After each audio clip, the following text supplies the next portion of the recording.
So the main key findings from this is we can, based on the local respondents in terms of forest ecosystem availabilities, we identified 17 ecosystem services with, as you see in the bottom, forest-based products like fuel wood, charcoal, taking the largest proportion of the perceived or maybe the response of the respondents. And also we can see the use of forest ecosystems visually, like wood-based dependence like fuel wood, mushrooms, and edible wild fruits are also among the observed ones. And to quantify and to see quantitatively this perception, we try to categorize these response variables into categorical variables. And based on that, we found age of the respondent, education level, and their wealth status significantly associated with perceived overall perceived changes in forest cover and environmental changes. And also among the significant predictors based on regression analysis, we found education and age is significantly associated for forest cover change, rainfall, and forest ecosystem changes. And also the qualitative analysis, like the focus group discussion, the elder people perceive their experience, lifetime experiences, as previously the forests are thicker and the rainfall are more reliable, but nowadays there is hard to find these wood-based products like medicinal and fuel wood. And also when we see forest proximity is found to be significantly influencing, being inside the forest but on the boundary and outside the boundary, which also related with, associated with different ecosystem services. Like people inside the forest area are depending on wood-based products, whereas the people outside the area are depending on environmental services. And the chairs are showing me the time. And just to highlight only on the perceived threats and conservation trade-off. So as you see in the first graph, it's highlighting threats. We see across the proximities, and the main threats found is agricultural expansion and encroachment, whereas one interesting point here to share with you is like the trade-off for conservation is that people living inside the forest fear of the trade-off is wildlife crop damage as the trade-off forest conservation. Whereas people on the boundary highlighted displacement fear as a trade-off for forest conservation, whereas people outside the forest area indicated limited access as a trade-off for forest conservation. So these are some trees and locally suggested forest management practices like alternative source of energy, fuel wood, afforestation, buffer planting is participating local community in the forest management as locally suggested forest management practice. Key takeaways from this, forest proximity shapes perceived forest ecosystem services, threats and the trade-off. Age and education will influence how climate and the forest ecosystem change are perceived. So mixing these qualitative and quantitative studies can complement or strengthen this long-term ecological study. Thank you very much, and sorry for taking much time.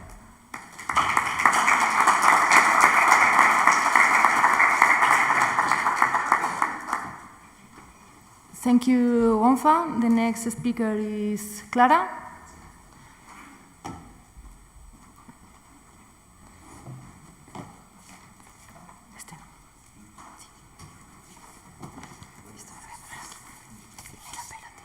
The floor is yours, Clara.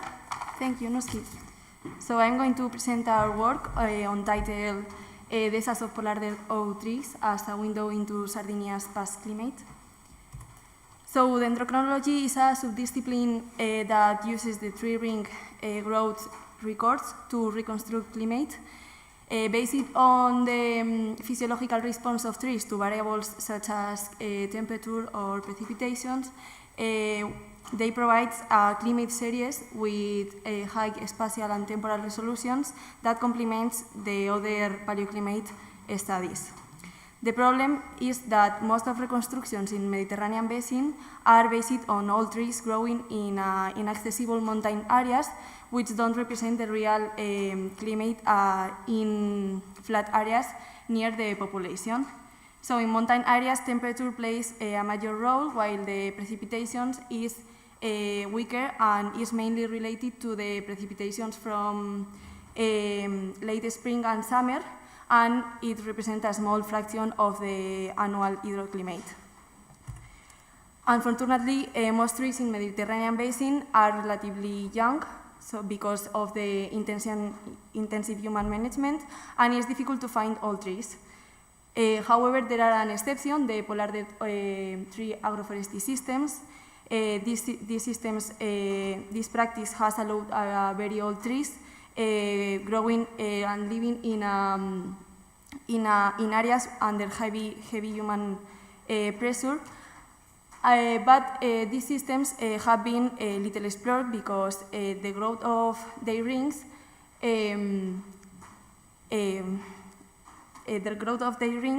is altered by recurrent management practice. But previous studies shows that it's possible to reconstruct the climate with precision because polars are not synchronously in all trees. So this study focused on Sardinia's island. Sardinia is located in a key transitional point between the western and central Mediterranean, where the Atlantic, Mediterranean and North African influences converge, and this condition make this point a climatic turning point within the Mediterranean basin, and particularly sensitive to the atmospheric circulation and precipitation variability. So in this context, to make our climate reconstruction in Sardinia not only complements the existing ones, like the one you can see on the screen from Spain, also fills a critical spatial gap in the Mediterranean basin. So in June 2025, we collected a total of 185 samples of Quercus humilis up to 500 years old.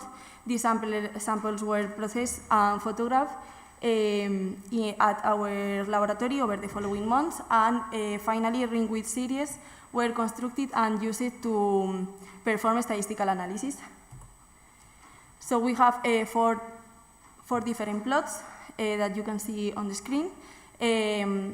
In this graph, you can show the residual chronologies of the four locations, and we can see that the error value are very high in all of them. So this means that in all four locations, the trees grow synchronously with each other. But also, if we analyze the relationship between the residual chronologies in a 20-year moving average, we can observe a pattern of similarity between these four locations. So this suggests that climatic factors that determine the growth in all locations are also synchronous. So a first approach to interpreting the climate signal from residual chronologies is to analyze the correlation between these residual chronologies and among the climate data. In the precipitation graphs, we can see how the months from April to July have a significant effect on growth. So when these months are very rainy, they have a positive influence in the growth of these trees.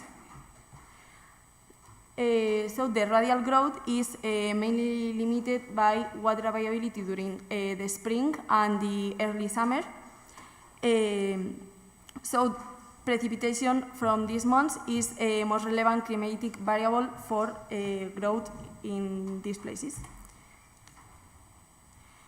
The climatic growth relationships can vary over time, so we analyzed the temporal stability on moving correlations of 20 windows. we can see around 1950 correlations drop dramatically, and we lose the climate signal in 3 or 4 plots. So this could be for 2 reasons.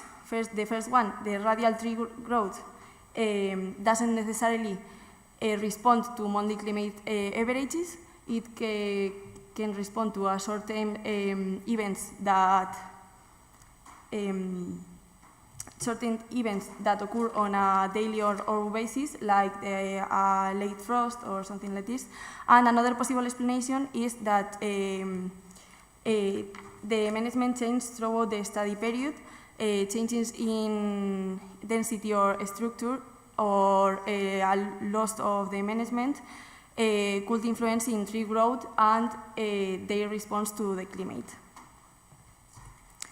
So to conclude with these 4 important points, polar dead oak trees have a great potential for climate reconstructions. The 4 plots show that grid synchronize in growth, but the climate signal is unstable.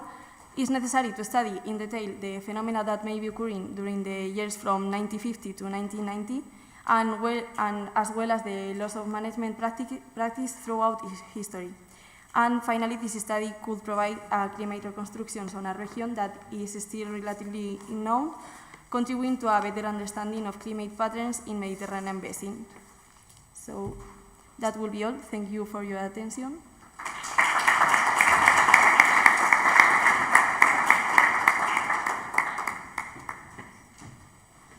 Thanks, Clara. The next speaker is Juan Manuel.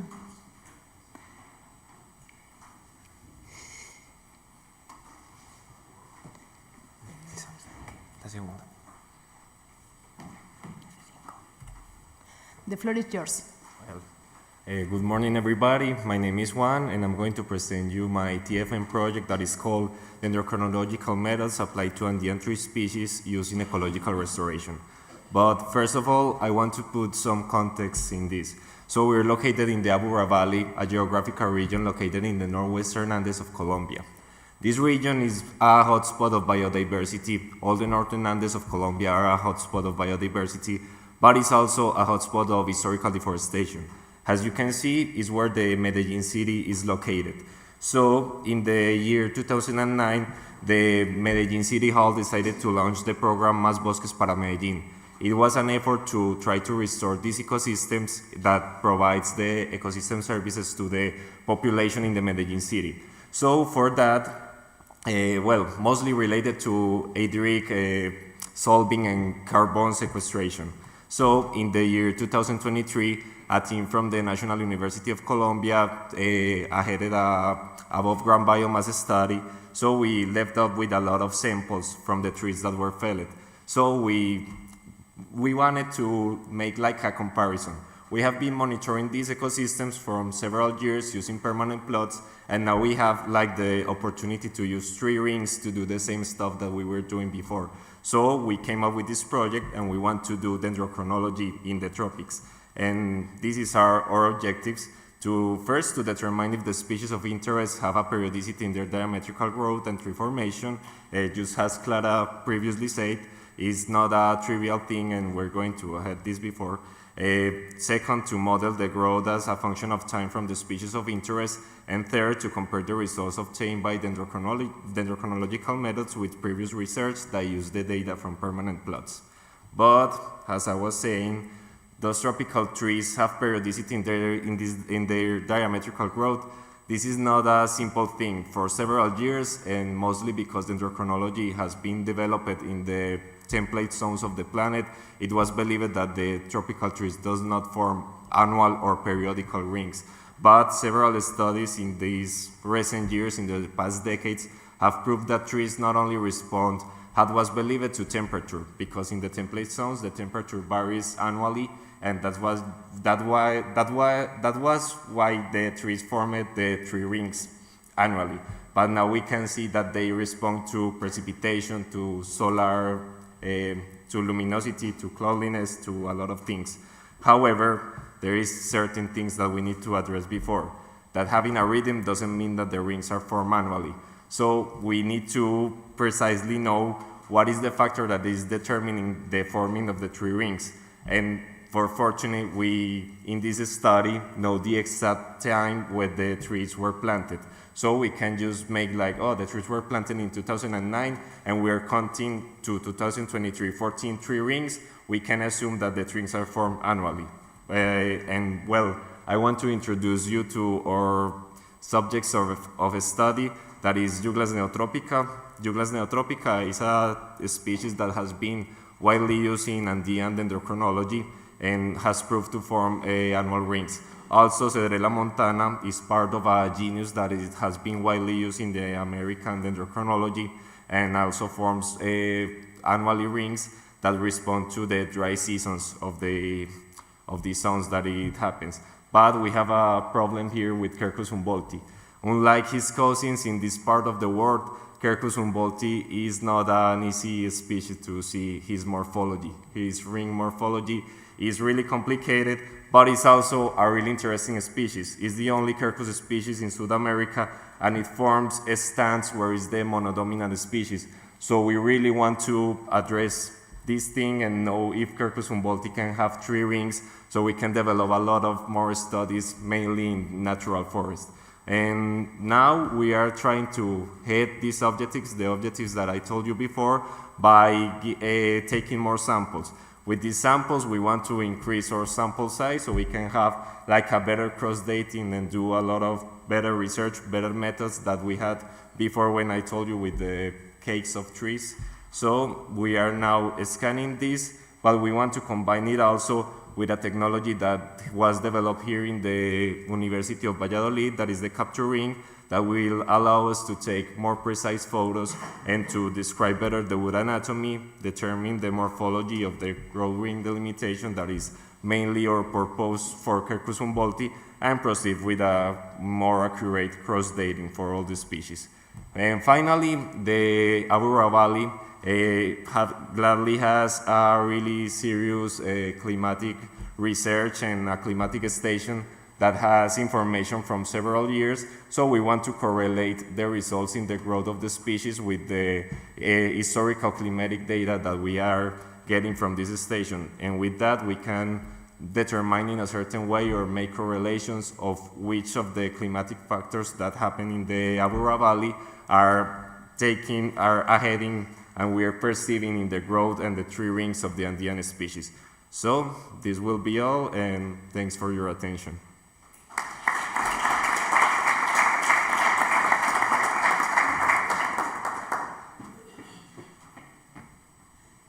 Thank you, Juan.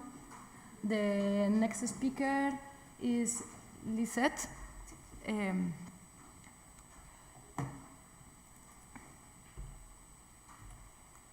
Thank you. The floor is yours. Thank you. Okay. Good morning to everybody.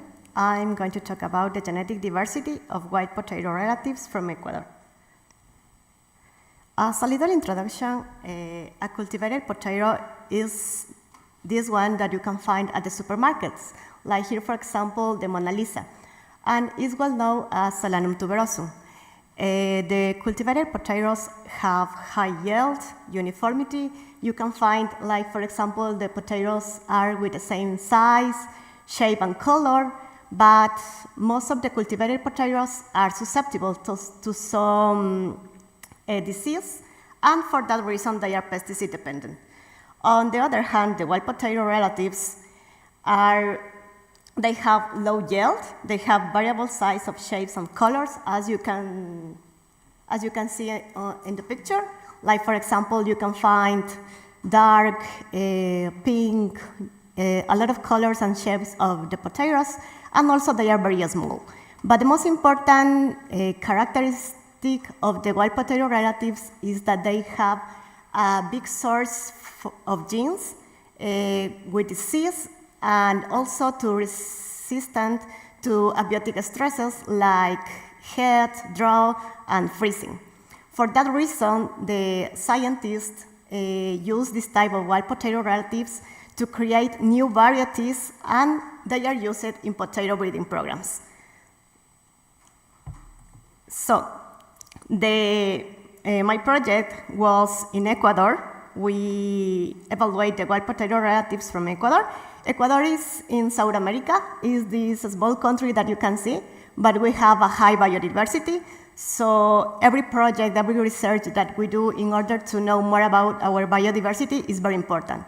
We use these 8 wild species that you can see: Solanum macaule, Solanum albicans, albornozi, Andreanum, chiliacense, Chomatophyllum columbianum, and minutifoliolum. Also, I want to say that the cultivated potato is Solanum tuberosus, but these are the wild potatoes. So the number that you can see is the number of accessions that we use. One accession is 1 point that the scientists collected throughout Ecuador. Like, for example, Solanum albicans has 4. One will be here, another here, here, and here. So are specific points that were collected. In total, we collected 91 accessions. And we did a molecular characterizations. We use microsatellites. Microsatellites are small DNA sequences that are repeated consequently throughout the genome that is no coding. So in other words, we have 3 accessions, for example, here, or plant 1, 2, and 3. And these are like keywords, like, for example, agate. And if this keyword repeats different times, like, for example, he's 7, in the 2 we repeat 4, and this 12, this is something that we are looking for, because we say that a microsatellite is polymorphic and give us information to say that one plant is different from the other. And we did this. First, we did a microsatellite screening, and we were looking for information in some papers that were reported that were very informative. We select 50 microsatellites, and we did a lot of tests. So we were looking that they have a good amplification with a PCR. They are polymorphic. We say that they are polymorphic. You can see here there are little points, but they have different weights. So if they are polymorphic, they have to be different, and we can see the difference between them. And finally, we optimize the PCR. Like, for example, here, you have a picture of the polyacrylamide gel. So in this group, we have 1 microsatellite, and below we have another. Each line is 1 accession. So here there are the 91 accessions, and we put a number. Like, for example, the weight will be here 200, this will be 202. So we have the data for all the microsatellites, and finally, we have the results. So we know that the microsatellites that we analyzed were highly informative, and we have this dendrogram. So the dendrogram was, we have 10 groups, but there were 3 main groups. The first one that is at the top, we have this in black, and it was the cultivated potatoes with Solanum macaule. In a lot of papers, we know that they are very close, so here we also confirm that. And the second group is this one, and the third group is this one. We saw that there was a mixture of all the species that you can see here. And this is very important because we elucidate that they are derived from process of domestication or also from hybridation or gene flow. So this is something that we are evaluating. And this is important because we can use this difference that the species have in order to do a potato breeding program and create new varieties. Thank you.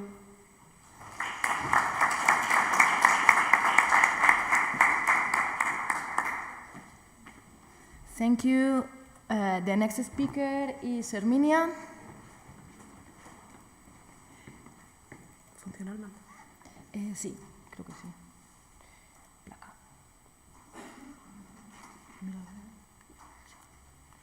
The floor is yours. Thank you. Okay. Good morning, everyone. My name is Herminia, and I'm a PhD student here in Valencia. And today I'm going to talk about one of the main topics of my thesis, that is the dynamics of the sessile regeneration along a forest mine gradient, focusing on the facilitating role of the shrubs. To give you some context, our study area is located near the town of Guardo in the Montaña Palentina, and we are working with a former open-cast coal mine that it looked something like this in the image, a big pit in the mountain. After its closure, the closure of this mining activity, it was rehabilitated in the 90s to something like this, to a pasture use. However, as you can see, the previous ecosystem here was a Quercus petra forest that today surrounds the area. After 30 years of this reclamation, the forest hasn't been able to recolonize this area.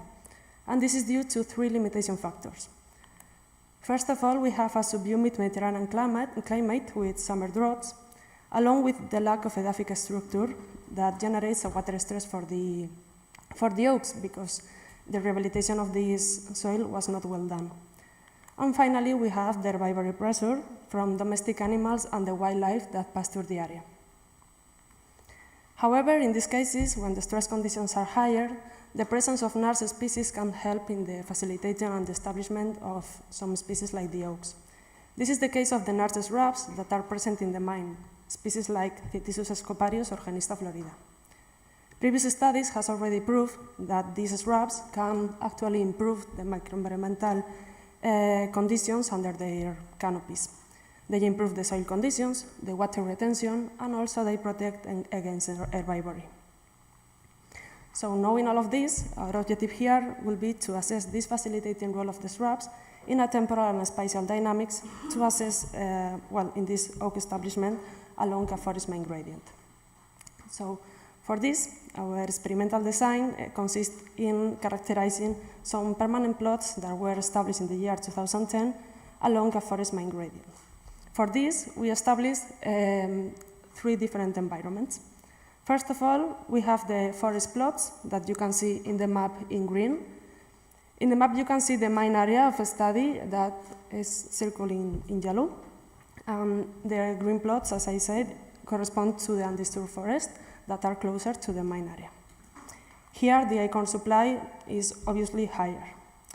Next, we have the mine 1 plots that are colored in yellow in the map. These represent the edge between the forest and the mine. Here, the stress conditions start to increase and the shrub present is higher.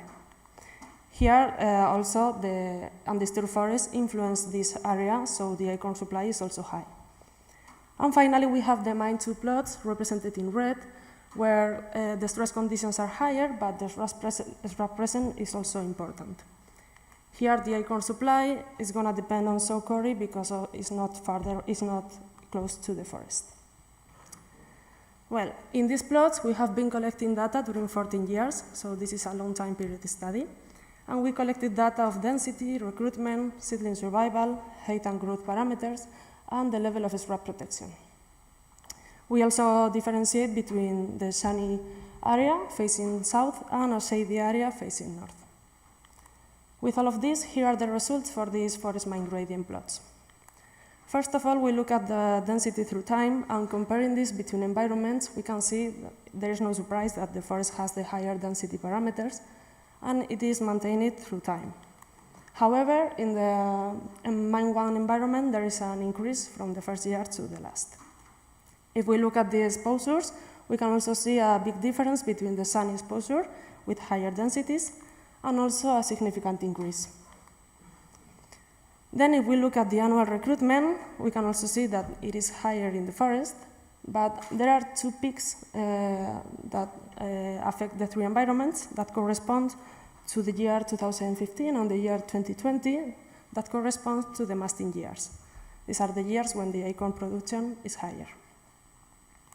We also analyzed the seedling survival probability only from those individuals established in the first year of study to better understand these temporal dynamics. And even though it decreases for the 3 environments, it's surprising that for the forest is lower than in the mine sites. After this, we wanted to compare this seedling survival only from the mine 1 and mine 2 sites with the level of shrub protection. Here in the graphic, you can see in blue colors the mine 2 plots and in orange colors the mine 1 plots. And if we look at those mine 2 plots with no shrub protection, we can see that they don't survive after the year 2017. And also in the mine 1, the survival decreases with time. For the seedling height, we also compare between environments and between exposures this effect. And we can see that in the forest, they don't reach higher values, and in the mine 2, the oaks reach the higher values. Also for the mine 2, if we compare between exposures, we can see that in the sunny, the values tend to be higher. We also compare this height and annual growth with the shrub protection. And for the mine 1, there is no big difference. They don't seem to be affected by the shrub cover. But in mine 2, where the stress conditions are higher, we can see that there is actually a big improvement when they are protected by the shrub. So the growth is enhanced under the shrub protection. With all of these results, we can conclude that obviously the density and recruitment is higher in the forest due to the acorn supply, but the survival and height tend to be higher in mine 2 only when they are protected by the shrubs and with sunny exposures.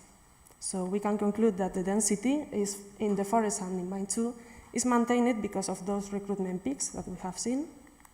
The seedling establishment and growth, as I said, is better in mine 2 only when they are protected by the shrubs and under sunny exposures.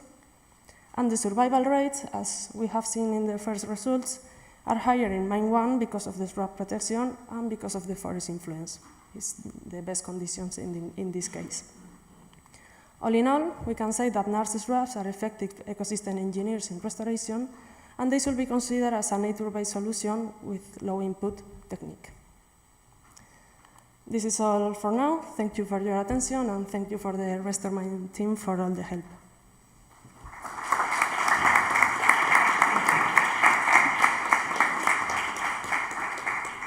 Thank you, Herminia. The next speaker is Juan Manuel. ¿Y quién eres? ¿Cuál es tu presentación? ¿Es esta? Esta. Ese es. The floor is yours. Gracias.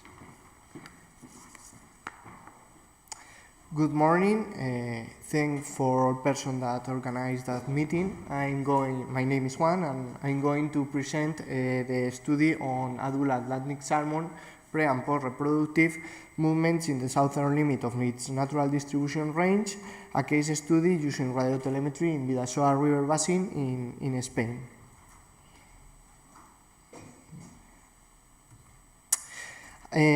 First of all, I should say that I am not the sole author of this study. I'm joined with Francisco Javier Bravo Córdoba, Javier Sanronda, Ana García Vega, Marina Martínez, and Juan Francisco Fuentes Chafu, and me. We are all members of the Applied Ecohydraulics Group of University of Valladolid and Technological Group Itagra, and within the framework of the European project Life Cantabria Bay. As an introduction, we must talk about salmon. Salmon is a fish with an anadromous labicycle that is a migratory species that feeds in the ocean, but it returns upstream to the river headwaters to reproduce.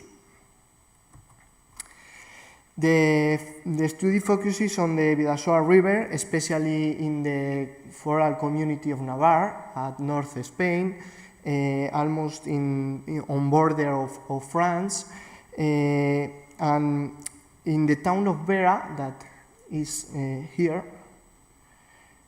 Government of Navarre has a monitoring station for tag the fish.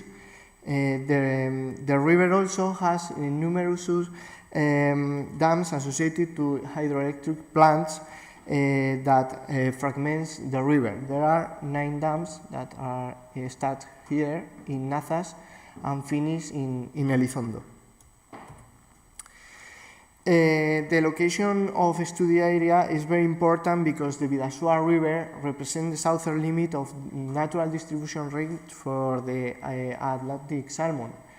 And this makes that population is particularly vulnerable and valuable for conservation.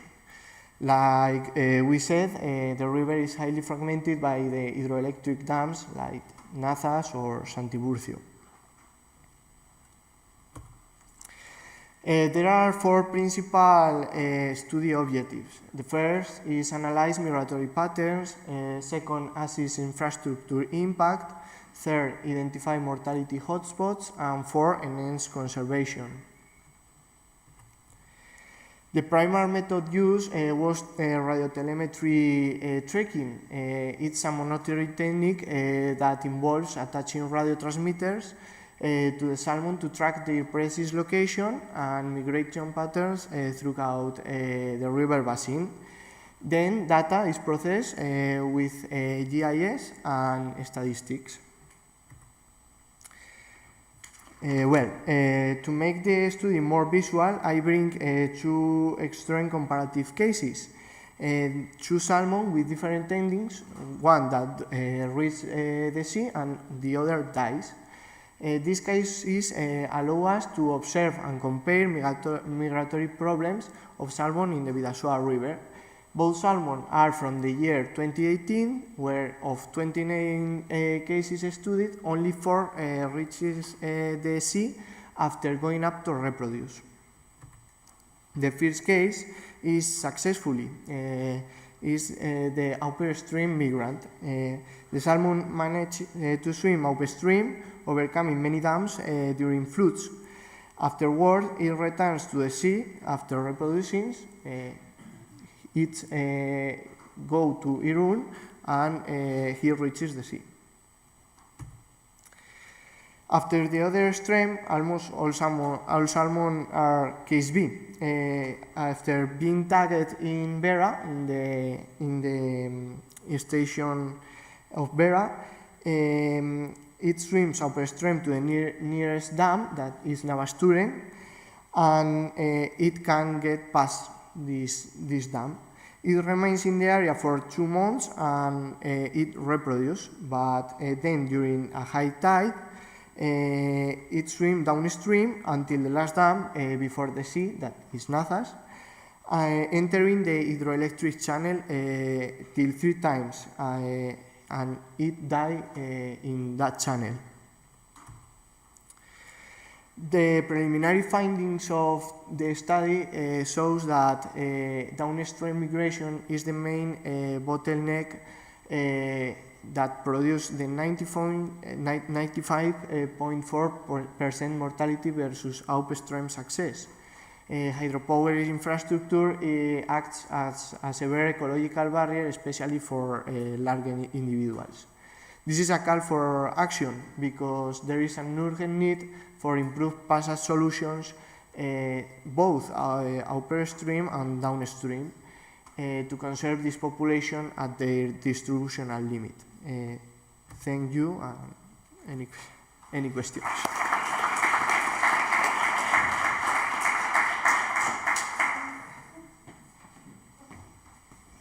Thank you, Juan de María. The next speaker is Manuel.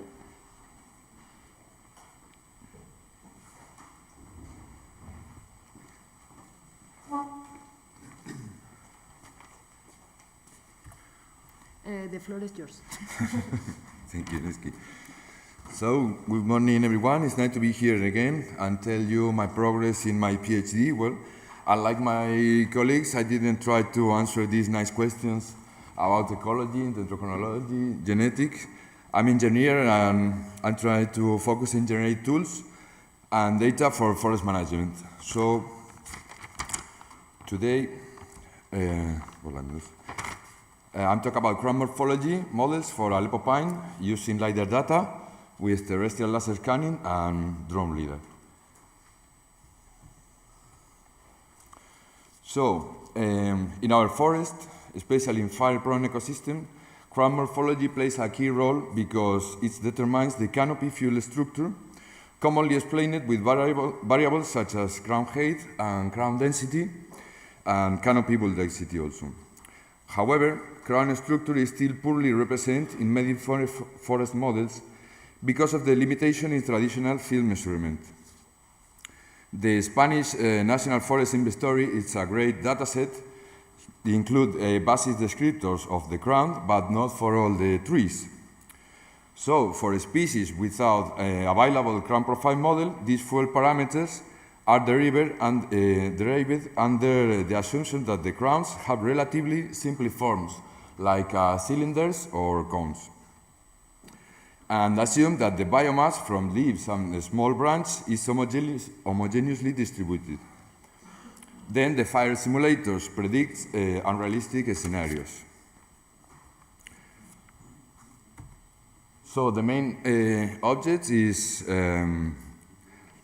to develop a novel model to capture detailed tree crown data, then develop crown morphology model from Pinus halepensis, and in the future, I hope I can compute canopy full profiles to estimate realistically canopy base height, canopy full load, canopy full density, and the canopy height.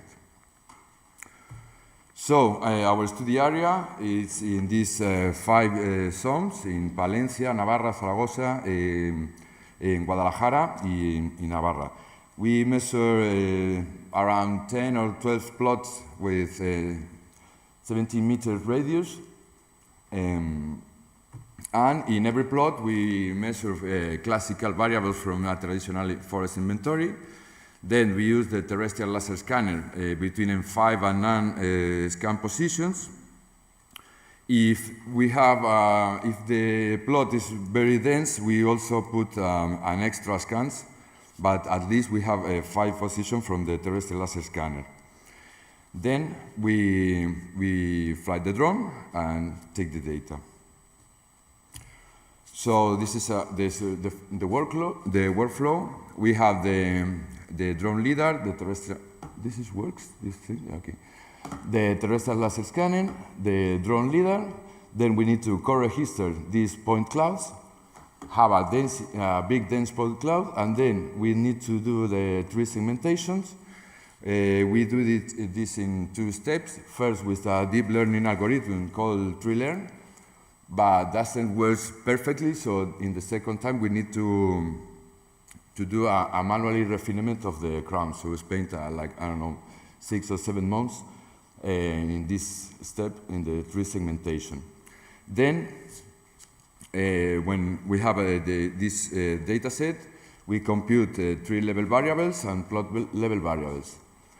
When we have all this data, we can try to find a good statistical modeling to do this, to characterize it, to make the crown morphology model. In this time, I test linear mixed models. Then we have these explanatory variables. We had use also an algorithm to detect the DBH, the diameter at base height, and then the basal area of the tree, the height of the tree. Then we calculate also the tree per hectare, the basal area of the plot, the basal area of the larger tree, and the canopy cover. Then our response variables have the height of the first branch, a difference. In other words, we manually detect what is the first branch and take this data. Then we calculate the maximum crown width and the height of the maximum crown width.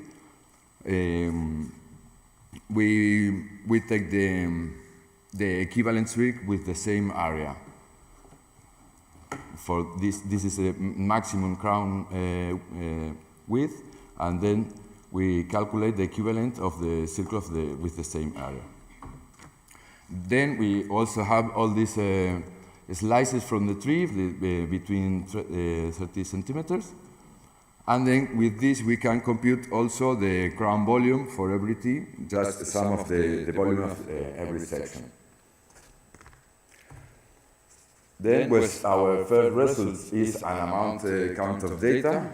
So we need to manage this. We have 2 terabytes, 2 NASes really full of lidar data. So well, we have a studio to solve this problem. Then also we have at the second time high resolution 3D point clouds generated. And then we measure 54 plots, but we can process at this time 35 plots and have more than 900 individual trees. This is a summary of the variables, and with these variables we try to modelize the crown morphology. So with the log linear mixed effect models, including random effects to account for hierarchical structure with the zone or the plot, we can see here for every model the variables that play a key role, and then here from the mixed models with the random effects can catch the variability, but with here at the face branch we have not a good fit, because if we have not random effects, we cannot explain very well the comportability of the height of the first branch. But for preliminary models, I think this is good. Then we have also these typical residuals from the models, and also we can see here at the height of the first branch something strange here, so I need to test more models to have a better management. So in conclusions, TLS and drone LiDAR integration provides a detailed canopy insight. We have promising crown morphology models from Pinus halepensis, and in the future research is to model refinement, test nonlinear models to increase accuracy and predictive power. Then we also develop a complete crown profile. It's a different morphological crown morphology models. We have also 4 points to capture the shape of the crown, and in the future we have data to complete a continuous profile model. Then the objective is to integrate with other tools, connecting the crown profile models with fire and forest growth simulators. So thank you very much. Thank you very much.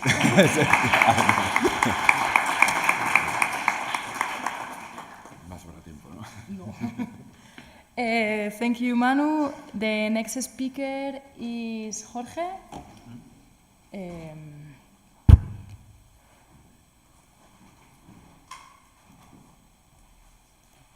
The floor is yours. Thank you very much. Well, I promise to be fast because it's time for the coffee. Yeah. Well, thank you very much for the opportunity to tell you about our last published paper titled Level Terraces Improve the Generation of Fungal Niches and Modify Fungal Communities Under Post-Megafire Conditions, Soil Management Insights in the Context of Climatic Change. This paper, this research was developed after one of the most devastating megafires in the history of Spain, the megafires in Sierra de la Culebra, that is estimated that affect more than 65,000 hectares. This research was developed in the context of the level terraces plowing. This is a practice that was part of the Spanish 1950s reforestation strategy, but this strategy, this practice has been controversial because the level terraces remove the soils, and this movement breaks the natural evolution process of the soils and can to affect negatively the soil properties. Also, in the context of a post-megafire, we can see this forest affected by the megafire, and in the area with the high slope, the shaded area is more exposed and bare, and this is more susceptible for water and physical erosion. On the other hand, the area with lower slopes, the soils could be better to retain organic matter, ashes, nutrients, and even propagules of fungi like spores and mycelia. And this is too important to improve the capacity of the recovery of the ecosystems. Well, This research was addressed by 3 research questions. The first one is to assess the effect of level terraces on soil cover and soil chemical properties. The second one is to evaluate the level terraces effect on soil fungal diversity and community compositions. And the last one, to evaluate the level terraces on fungal functions. And our highlights, the most important findings, the first one is that the community composition was too different between terraced soils and non-terraced soils.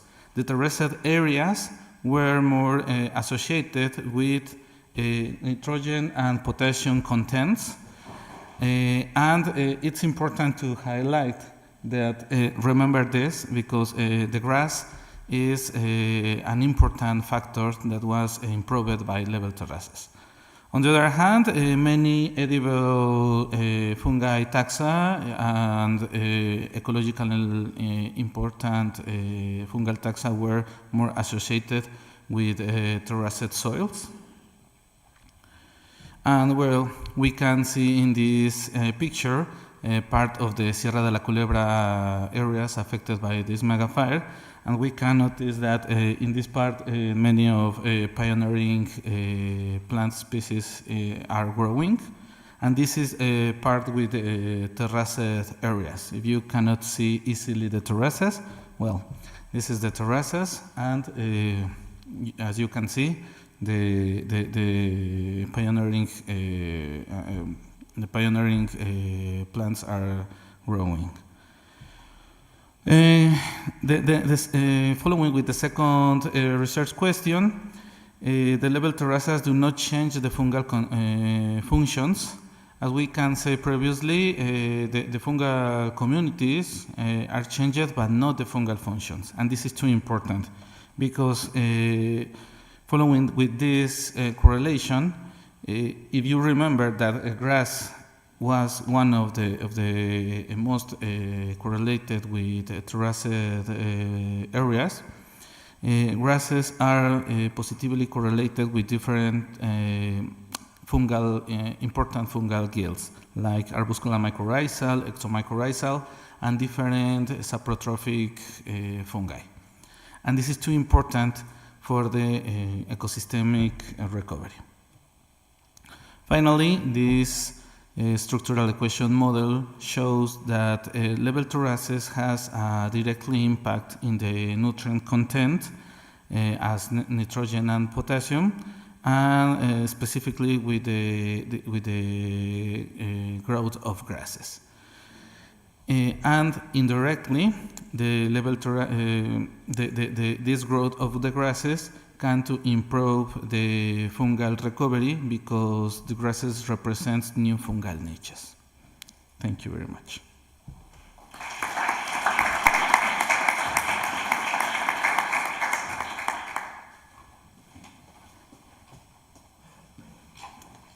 Thank you very much for all the presenters for your excellent contributions. Now we have 10 minutes for questions, more or less.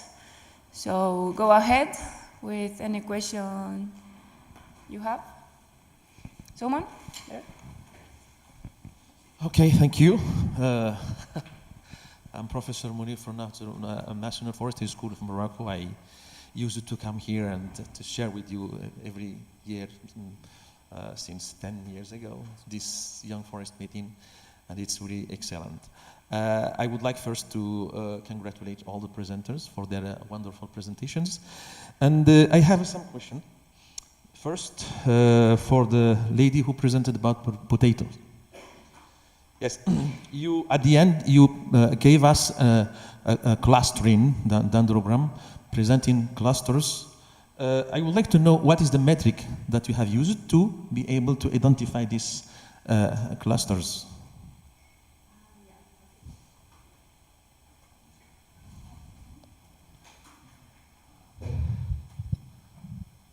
Okay, we analyze the data with Bruegel model. So with Bruegel, we get all the, with neighborhood also, and we get the, we use also R. So that was why the results, like the 10 clusters that we have. No, I'm asking about the metric, how the similarity parameter that you used. It can be, for example, variance or Euclidean distance, or have you been able to identify, or these metrics that gave you the possibility to cluster? Okay, we use the data are the alleles. So it's the weight of impaired bases. So the difference that are between the alleles are something that we measure. Okay. Yeah. And have you been able to do some accuracy about this clustering method, to analyze accuracy? Okay, when we have the difference, it's something in genetic, we have like the alleles, so it's very, I can say that it has a precision, because each plant, for example, it has an allele, and the other has another allele, so they are like constantly, you can reproduce that, so it's constantly that you have the same results. Okay. I have another question. Can I go for the, yes. The questions concerning the shrub protection. Maybe yeah, you gave us an idea about the protections of seedling, and this, how to say, this process have been established many years ago. But within your area, have you been able to identify what is the species that, the shrub species that is most protective? Hello, you can hear me. You are asking me about the shrub species. Shrub species, yes. Yes, I mentioned Genista florida and Cytisus scoparius. Okay, thank you. And my last question is for crown morphology. I would like to know, because you said that you used both TLS and ELS scanning, okay? And I wonder if first, after having the data, if first you did some analysis based only on each one of them to see if the ELS data was necessary. I have to do that in the future, because that's a good point, because it's really difficult or also complex to combine the 2 point clouds, and there's not a fit perfectly. And sometimes generate more noise, but the terrestrial laser scanner cannot capture the upper canopy. It's if dependent of the plots, it is very dense, the plot, you can't capture the upper canopy. Yeah, for sure. So, but that's a good question. I need to test that. Yeah, I had another question, but you said, since you said that you were going to analyze this in future, that my next question is not so, because I was wondering to see what is the added value of the ELS data, but you are going the upper canopy. That's the point, because terrestrial laser scanning sometimes detect the top of the tree, but it depends on the kind of tree, of the branches, and the objective of the scan. With Pinus alepensis, there have many branches, and it's difficult to capture the upper canopy. That's the thing. But maybe for other species with other history management, maybe it's not necessary, and it's also it's also sufficient with only terrestrial laser scanning. Now, with my director, we are working in another project with also not using terrestrial laser scanning, just mobile laser scanning, and not LIDAR from the drone LIDAR data. So, but maybe we have information the next year about this.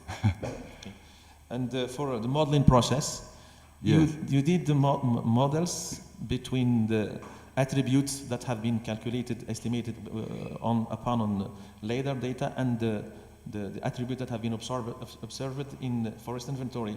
No, that's the observed data, the field data that we captured just from 80 per plot, just for validate the LiDAR data. Okay. But the proposal, the future proposal is to these models, they can be compatible with the forest, Spanish National Forest Inventory. That's the thing, to make a large prediction from tree lists from all this area, and then we can, with all this data from the Spanish National Forest Inventory, to test the simulator, fire simulator and growth simulators. Okay, so that's the thing that we use just a few variables to model this. I think I'm explaining myself. Yeah. It's okay. Thank you. More questions? There, Nuski?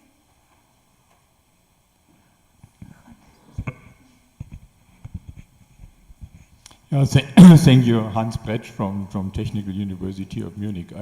I have 4 short questions. Gonfa, Lisbeth, Manuel, and Mina. Gonfa, you told us that the forest owners get some rewards or some subsidies when they support ecosystem services. Can you give an example and how much money they get? Or how are they rewarded?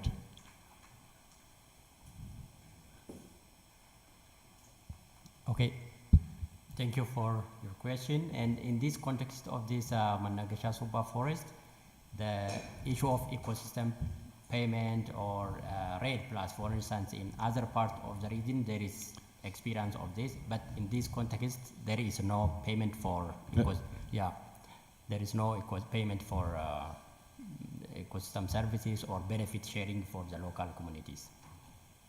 Okay, they just do as they want, or I mean, if they want to promote ecotourism, for example, it could be beneficial to support that somehow. Yeah, the ecotourism activities like with the enterprises, it's and there are enterprises who are managing that forests. It's not a government, but enterprises take the responsibility of managing the forest, and also the local peoples also take some roles like seedling production, in harvesting activities as a daily laborers, but the overall activity is managed by the forest enterprises. Okay, thank you. And Lisbeth, I have a question.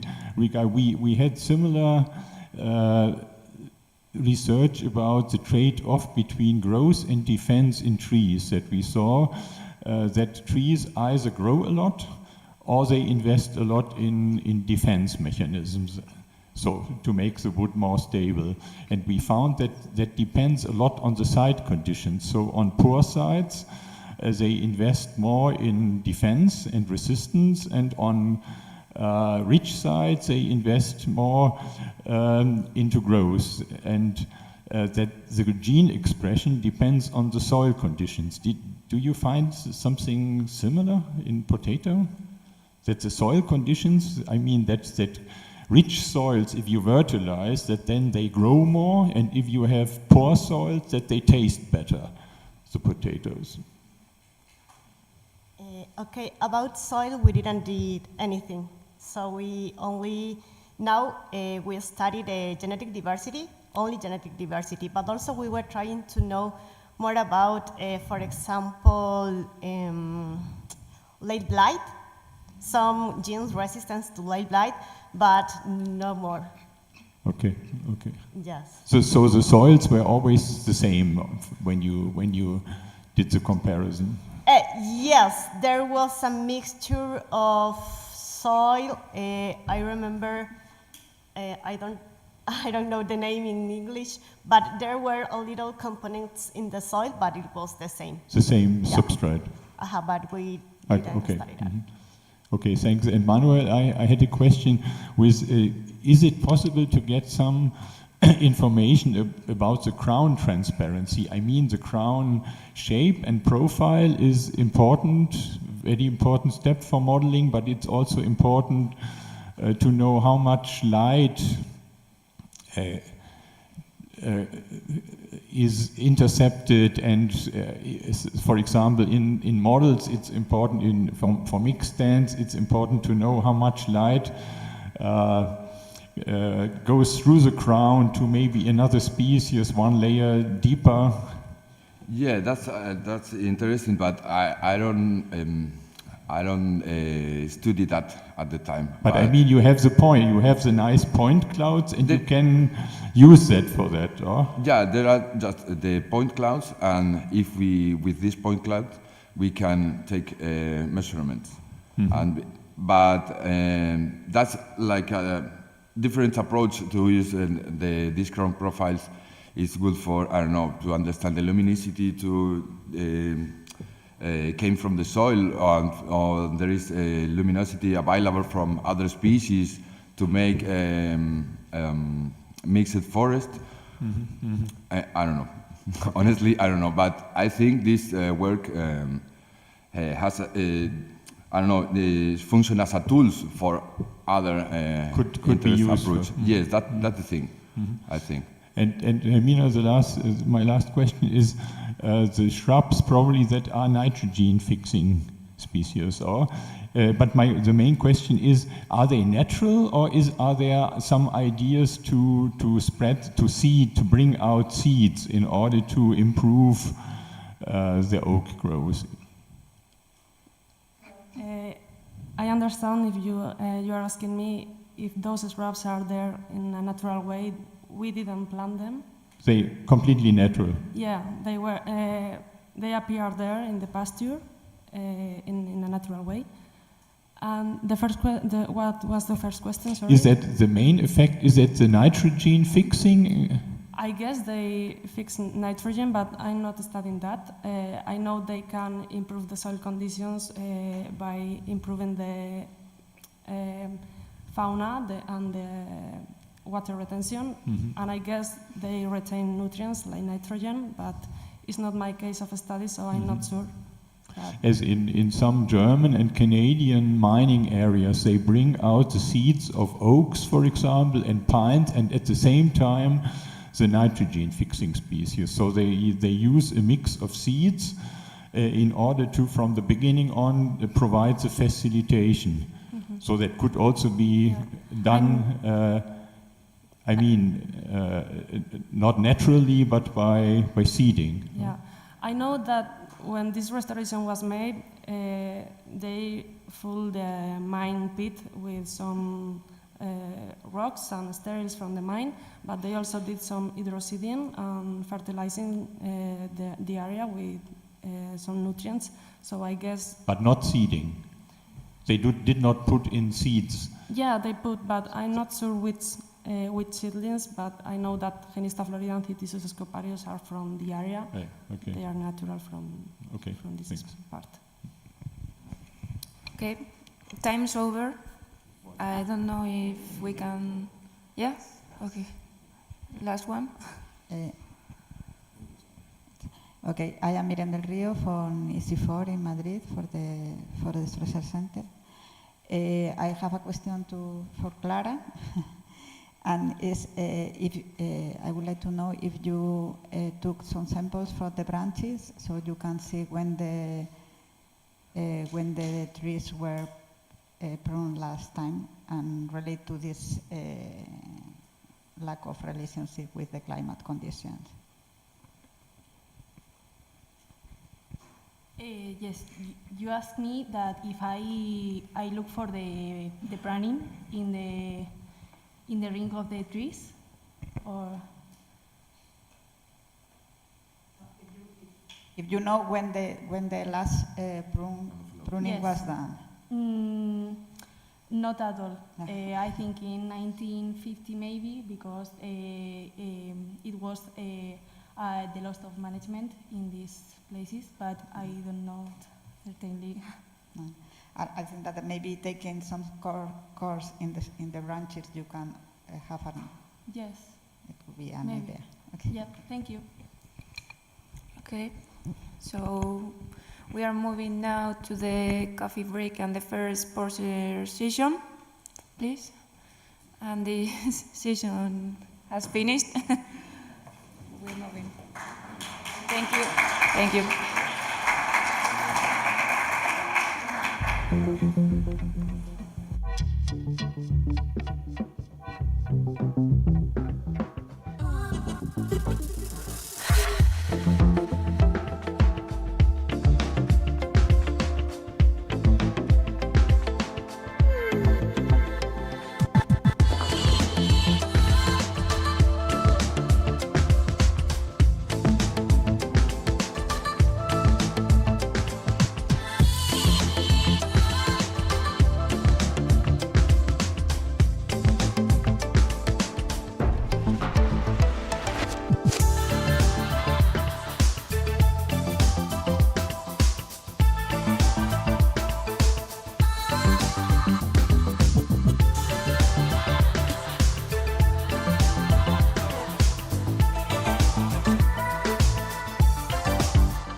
Good morning, everyone, and welcome to this 20th anniversary of our conference, the John Forster meeting. It's a pleasure to have all of you today here. We are honored to be joined by our distinguished guest. First, we warmly welcome the Mayor of Palencia, Ms. Miriam Andres, whose leadership and commitment to the city are greatly appreciated. We are also pleased to introduce Dr. Oscar Santamaria, Deputy Director of Research at the School of Agriculture. And finally, we welcome Mr. Felipe Bravo, Director of the Institute for Sustainable Forest Management, UFOR. And thank you all for joining us today. So the word is for Felipe. Thank you, Jonathan. So first, I have to excuse the General Director of University of the region. The original plan that she will be here with us, but due to the snow and problems in Valladolid, she was not able to attend today. Well, it's my pleasure to be here in the 20th edition of this meeting. Some of you maybe even was not in that world 20 years ago, because you are youngest. But this meeting started like a small gathering, maybe 10 people, 10 PhD students 20 years ago. And from there to now, we walked a long trip, growing, increasing the impact, and now we arrived to 20.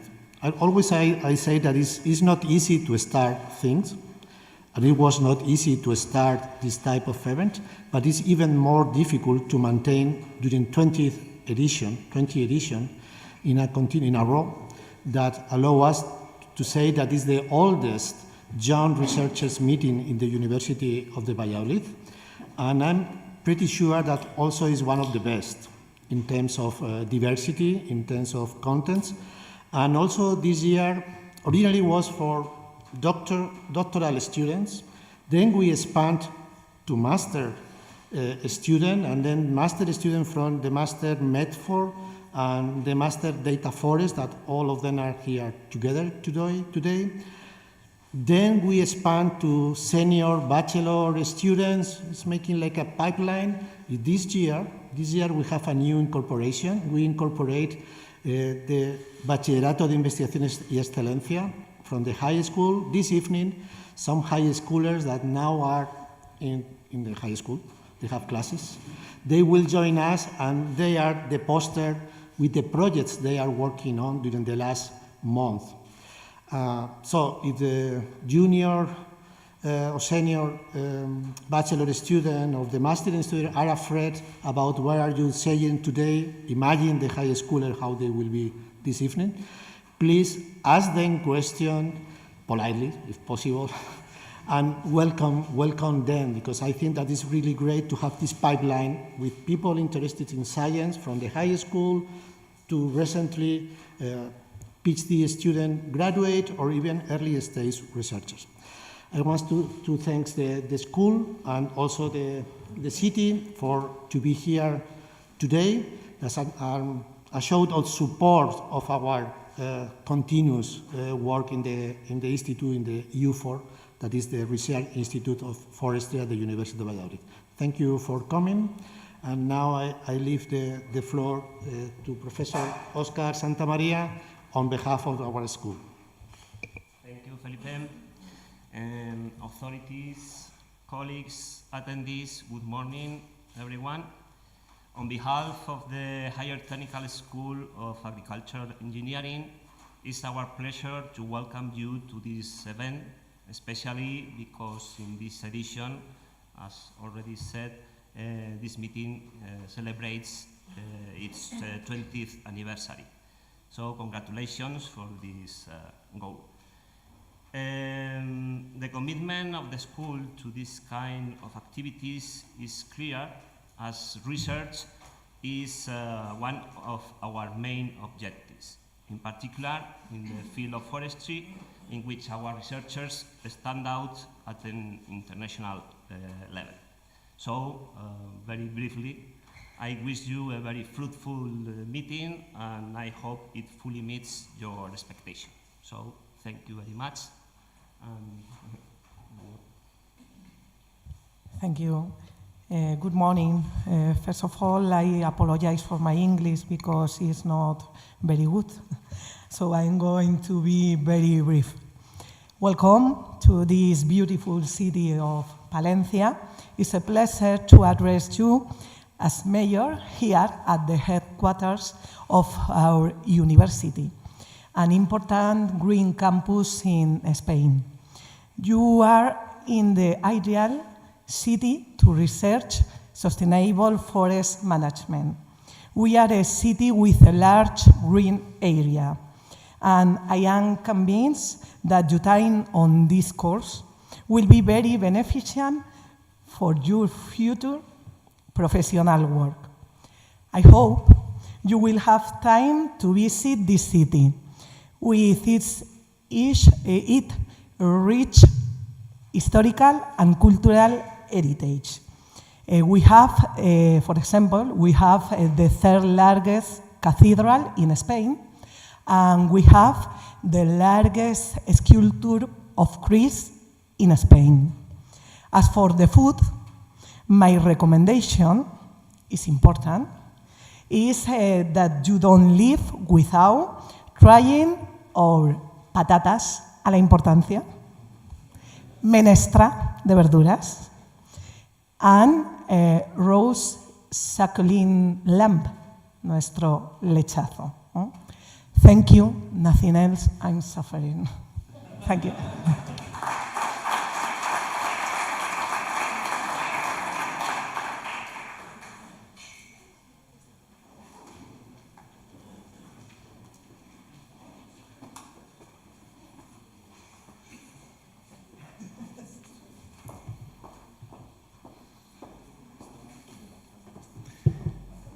Thank you so much. So let's start with our keynote speaker. So it's a pleasure for this conference to introduce Professor Hans Brecht, honoris causa of the University of Valladolid and professor at the Technical University of Munich. He's leading international researcher in forest science with a strong focus on forest growth dynamics, mixed and multifunctional forest, and the impacts of climate change on forest ecosystem. Through decades of research and numerous scientific publications, he has made outstanding contributions to sustainable forest management and evidence-based forestry worldwide. So Hans. But I need the screen, no? Yeah. I have some slides with me.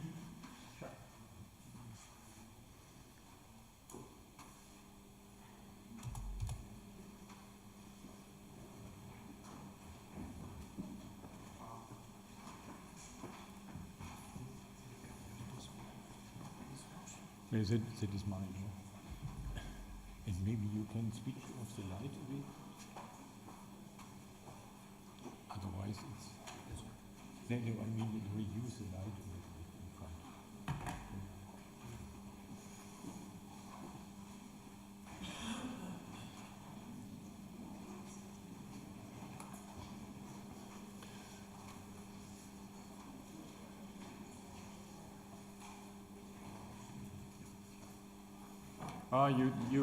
So thanks for the invitation. I'm very happy to be invited. Thanks, Jonathan, Irene, Philippe, and so on for the preparation of my invitation and the travel to here. The topic of my presentation is using diversification of structure and species as a nature-based solution for forest stand management. And I was not completely sure. I just got this invitation, and you can talk about what you want, was the parola. But this morning I learned, I heard from Manuel the term structure, and from Hermina I heard these nature-based solutions, and from Gonfa these ecosystem services, and then I got a little bit more confident that I'm at the right place here.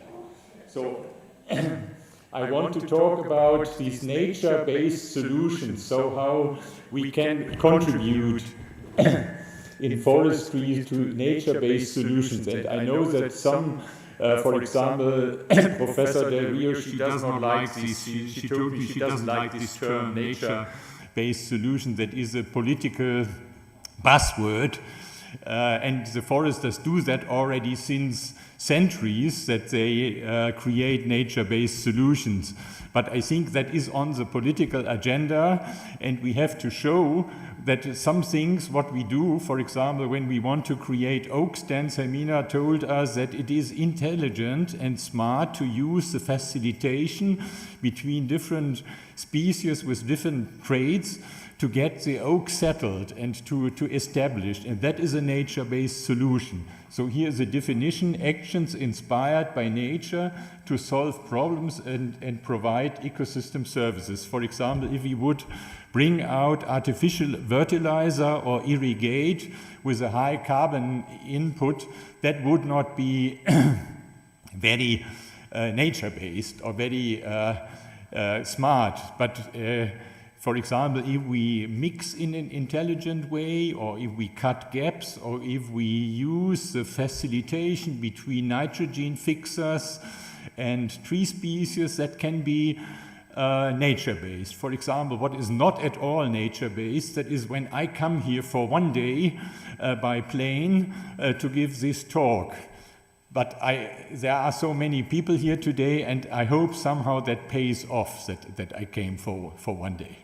So you all are familiar with these different ecosystem services.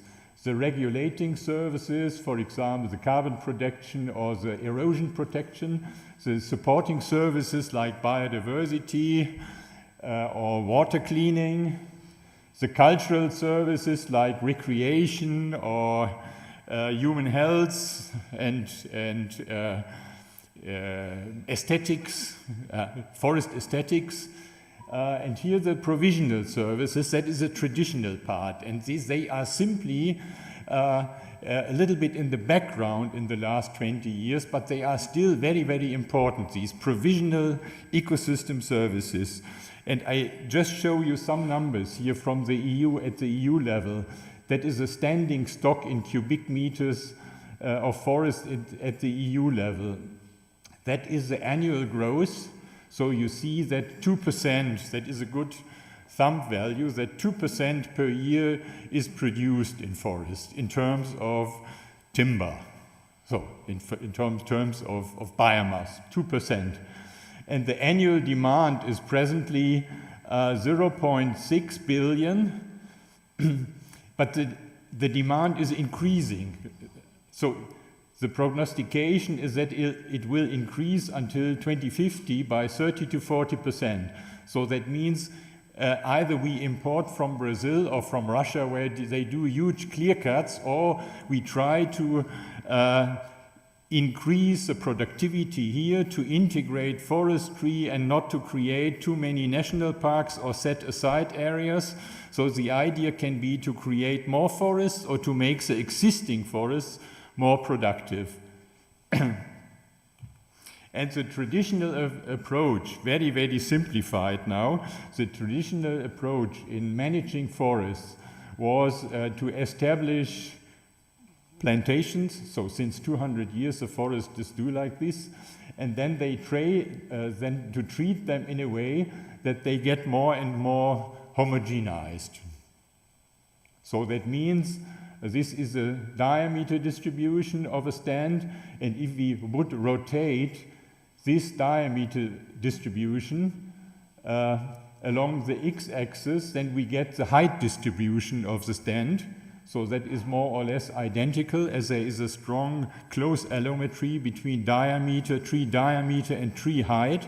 And that means this kind of management here, the thinning, this traditional thinning, that cuts away these trees here in this dashed area, and that homogenize. So the stands become, at the beginning they are quite structured, but on the long they get more and more monolayered. And that is very widespread, this kind of management. And by this kind of management, by this homogenization, you cannot increase very much the growth. So these are very well known. I think you know this relationship. That is the density of the stand here. So that is fully stocked, and that is thinned here, more and more thinned. And then there can be a slight increase of growth, maybe 5–10%. But then if you thin more, it goes down and you lose productivity. So the productivity goes much below these 2%. So it goes to 1.5 or 1 or less, and it was analyzed, for example, for Norway spruce, and there is an increase, a slight increase if you thin, and it was analyzed for pine, and then you see there is hardly any benefit by this thinning. So there is not a lot to gain by the thinning, and in my presentation now I will talk about other strategies of thinning, and that is thinning to increase the structure.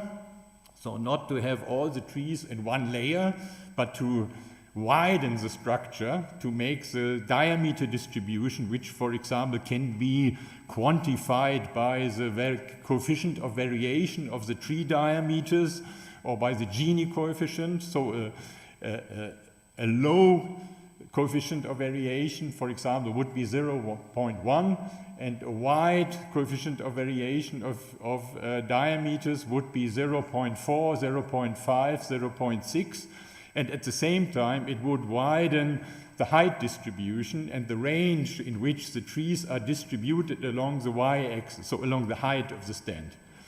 And that is the first part of my talk, and the second part is how to diversify, not in terms of structuring monospecific stands, but in terms of mixing. So how can this widening of the structure be achieved, not by structuring monospecific stands, but by adding tree species?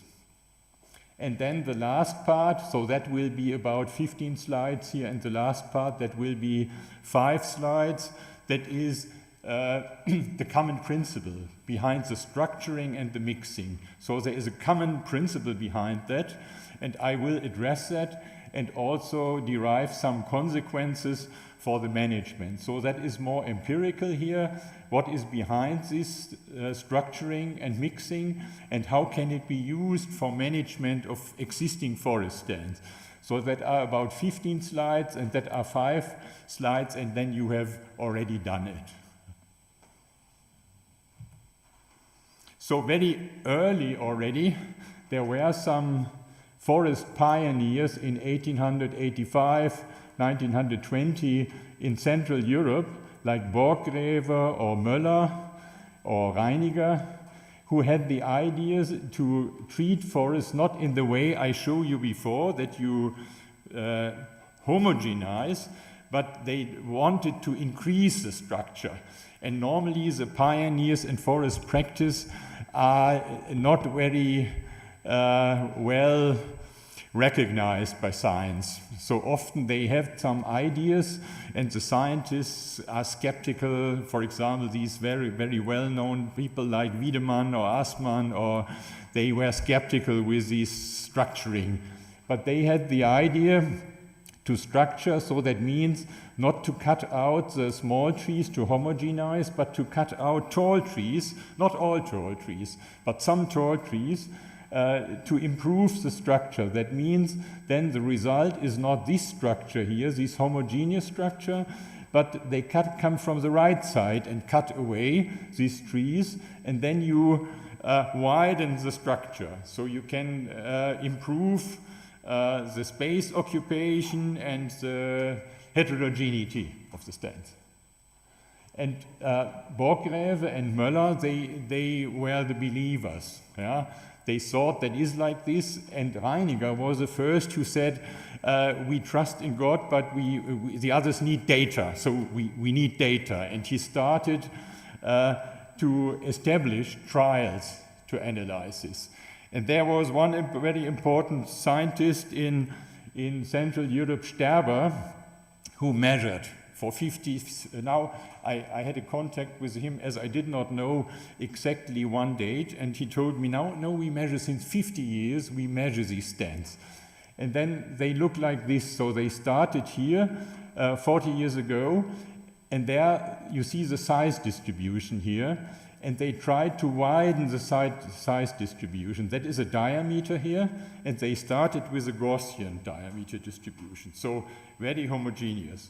And then they cut it away, tall trees, they called it structural cutting, threshold diameter cutting, cutting from above or something like this. And then you see over a very, very long time, they were able to extend the diameter distribution of the existing stand, but there were also, of course, some new trees coming on. And that means here that is an increased structuring. And then they analyzed the productivity, and they found that in the face of the structuring, of course, there is some natural regeneration coming, but if you don't count that, if you simply look for the existing stand, then it was possible to arrive at an over-yielding of 10 to 20%. So 10 to 20% more than expected simply by creating structure. And in the past, we used this term, or this term was often used for mixed stands, this over-yielding, to say how much more is the productivity in mixed stands compared to pure stands. But now we use it for quantifying the productivity of heterogeneous monospecific stands compared to homogeneous stands. And there was a plus of about 10 to 20%. That is interesting. That does not need energy input so much, no fertilization, just lectures or knowledge. That is an own study where I did something similar with a different approach. I analyzed stands, again, monospecific stands. So stands with, in this case, of Norway spruce, but in running projects, we also do that with other species. And where you have create diversity, structural diversity, not by cutting away tall trees, but by mixing different genotypes, for example, different provenances or different clones. We scanned that here, and you see they have different shapes, and you can quantify the different shapes by the allometry. Yeah, by the allometry that was scanned here, and then we analyzed the scans like Manuel showed in the morning, and then you see the different allometric coefficients, and then it is the same effect. So you mix different provenances, different genotypes, and you get a plus of 10 to 20% compared to homogeneous stands. And in order to get, so what you see here is simply the plot where all the trees are standing here and that are different genotypes. So the genetics were analyzed, and so we know the different traits, the different provenances, and they have different neighbors, and then they arrive at a higher packing density. So some are made for living in the dominant layer, other are made for living in the middle, and other made for having long crowns and are more drought, more shade tolerant. And in order to understand that a little bit better, we did an analysis in a huge project now in the last 3 years where we combined 34 long-term experiments, so that across Europe, with a number of 125 plots and surveys, 610 surveys, and they reached back very long. So the first analyses were made 150 years ago. I mean,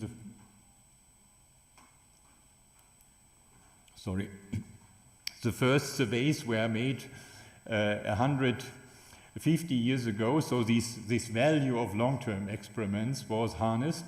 And then we found, and that is the main result, very simplified. Here is the productivity on this axis, so the growth, here on this y-axis, and here you see the effect of the stand density and the effect of the structure. And the key results were, over all these plots, that of course, if you have the maximum stand density, you have a high growth, and this growth is reduced if you reduce density. But there is also an important structural effect. So a low structure causes a low growth, and if you have a higher or medium structure, you increase growth by 15 to 20% simply by structuring, and we are talking about monospecific stands.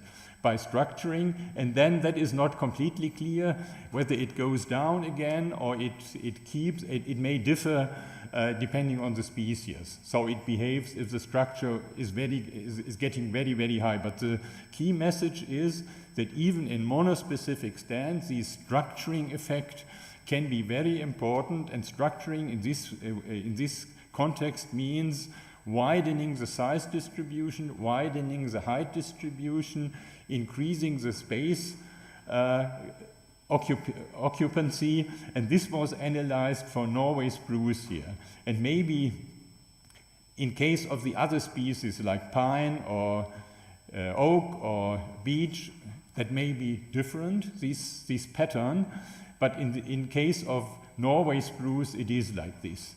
And maybe we started to analyze the same for the other species, and there seems a little bit different shape, but the structuring was always helpful. But of course, especially with pine and with beech, the degree of structuring, as they are very light demanding, is limited. So maybe it is important in this case to add other players, so to mix, for example, to add beech to the pine or to add beech to the oak, and so on. But that is a topic of the next section. I first summarize the first part. Structural heterogeneity can raise stand growth by 15 to 25% compared to homogeneous stands. In the case of Norway spruce, it's important. It seems to be a little bit similar for example, in fir stands and in beech stands, but Second, it can be created by thinning from above genetical diversity, age differences. So that means all measures that somehow mix different traits in a stand can increase the space occupation. Ensembles of small and tall trees improves resource use, stand density, and growth. But the gains are limited by the species traits. But the important thing I learned that an ensemble of trees, I mean a special mix of small, medium-sized, and tall ones, can have a higher benefit than these traditional approaches of making all trees the same size and making them dominant. So if you don't thin, that is the Darwinian procedure, that some dominant dominates the society, in this case the stand. But if you thin a little bit and you reduce the dominators, then you get an ensemble of trees with different sizes, and that seems to be that in this case structure causes diversity, and diversity causes an increase of productivity.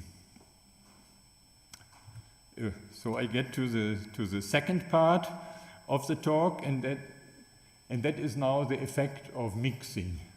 So far I started with this homogeneous stands, traditional approach, structuring by, for example, thinning from above, by threshold diameter thinning, by structural thinning. And of course that is limited here, what I can achieve in structure, especially in stands that are always species which are very light demanding, then the potential of structuring may be limited, but it's not so limited if you add a new species. For example, if you have one species here that is shade tolerant, and you add another species that is light demanding, and then you establish them in a smart way in the space. So that is again, if we rotate this diameter distribution around 90 degrees, then we get the height distribution more or less, and that is shown here, the effect. So if you mix these monospecific stands with a second species, then you see here, it's just a visualization, but then you see here that the canopy space is more occupied, and that is simply the result of increase of the size variation. For in very extreme situations here, you have the pine stand, the monospecific pine stand, and if you add beech, for example, and these stands are very common in over half Europe, then you see that the pine is in the overstory, the beech is in the middle or in the understory, and then you have beyond the structuring of a monospecific stand, even more structure by mixing. And something like this was analyzed when Andres Bravo is sitting here in this lecture room, and he initiated this Oymix4 project. And there in this Oymix4 project, there was the idea we can analyze that. So we establish triplets, one monospecific stands of beech, one of pine, and then we mix it. And we establish stands like this across half Europe. So a lot of people contributed to that. You see here the different triangles, but they are often, when there is one triangle, that were several plots. And then the result was, to make it short, the volume productivity in the mixed stands was 50% more than in the monospecific stand. So you have the monospecific, the other monospecific, and if you compare the mixed products, the productivity of the mixture with the monospecific stand, then there was a plus of 15%. The density was higher, so 20% higher density in the mixed stand, and the structural diversity was higher. That was a plus of 29% in case of this mixture of pine, and beech. Of course, that are two species which have different traits. The beech is very shade tolerant, the pine is light demanding, and but that was interesting that we started with this intuitively somehow. We started with this mixture as we expected something from this mixture, and that was an interesting start. And one possibility, just I will get later back to this kind of graph, so it is good if you listen now, that are so-called cross diagrams. So cross diagrams, and here is the productivity of one species, in this case is eucalypt, and here is the productivity of the other species, in this case it's acacia. Monospecific, monospecific. And if the mixed stand would be the same as the monospecific stands, the productivity would lie on this broken line. So that would be simply a weighted average. And here in this case, there was a plus of 60%. So the mixed stand produced 60%. So just to tell, I mean, if you would get an increase of the salary of 60%, you would be happy.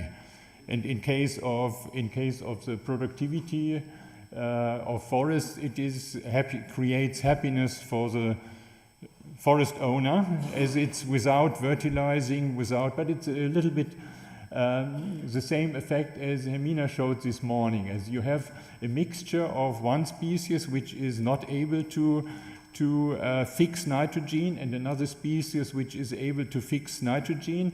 And in this case, these cross diagrams not only show the benefit in total of the mixture, but they also show that the main increase is coming from the eucalypt, which is fertilized by the acacia. The acacia in this case is a nitrogen fixer, and the eucalypt benefits. And the other way around, the acacia also benefits a little bit, probably by light use. But what I wanted to show you is that these cross diagrams, they are often used for visualization, and we get back to such cross diagrams a little bit later. But this plus 60% is extreme. We did not find that in our forests in Central Europe, and that is extreme, and that is also a special case, as there is not somehow a more efficient distribution of the existing resources between the small and tall trees, but here are additional resources coming in. So there is nitrogen fixing, and that drives the productivity up to 60%. I mean, in our cases, we mostly have maximum of 25 or 30% of plus.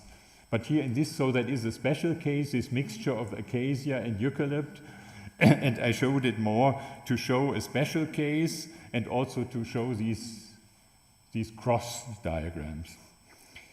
And now there were a lot of studies, and I just showed two studies that analyzed in principle these, or that try to bring these empirical findings of selected mixtures into a context. For example, Hervé Jactel in Bordeaux, he analyzed, he used 126 studies, 60 sites, 5 continents, and that was in this time, so 10 years ago, these meta-analyses were the hype, so solve the things by meta-analysis, and he put all this together, and then he found productivity that is 100%. That would mean there is no effect, so pure stands produce the same as monospecific stands, and here everything, all points above the 100% line is over-yielding. That means an increase of productivity above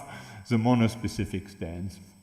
And there are some extreme increases, and the mixture of deciduous trees and evergreen trees is more positive than the mixture of evergreen and evergreen species.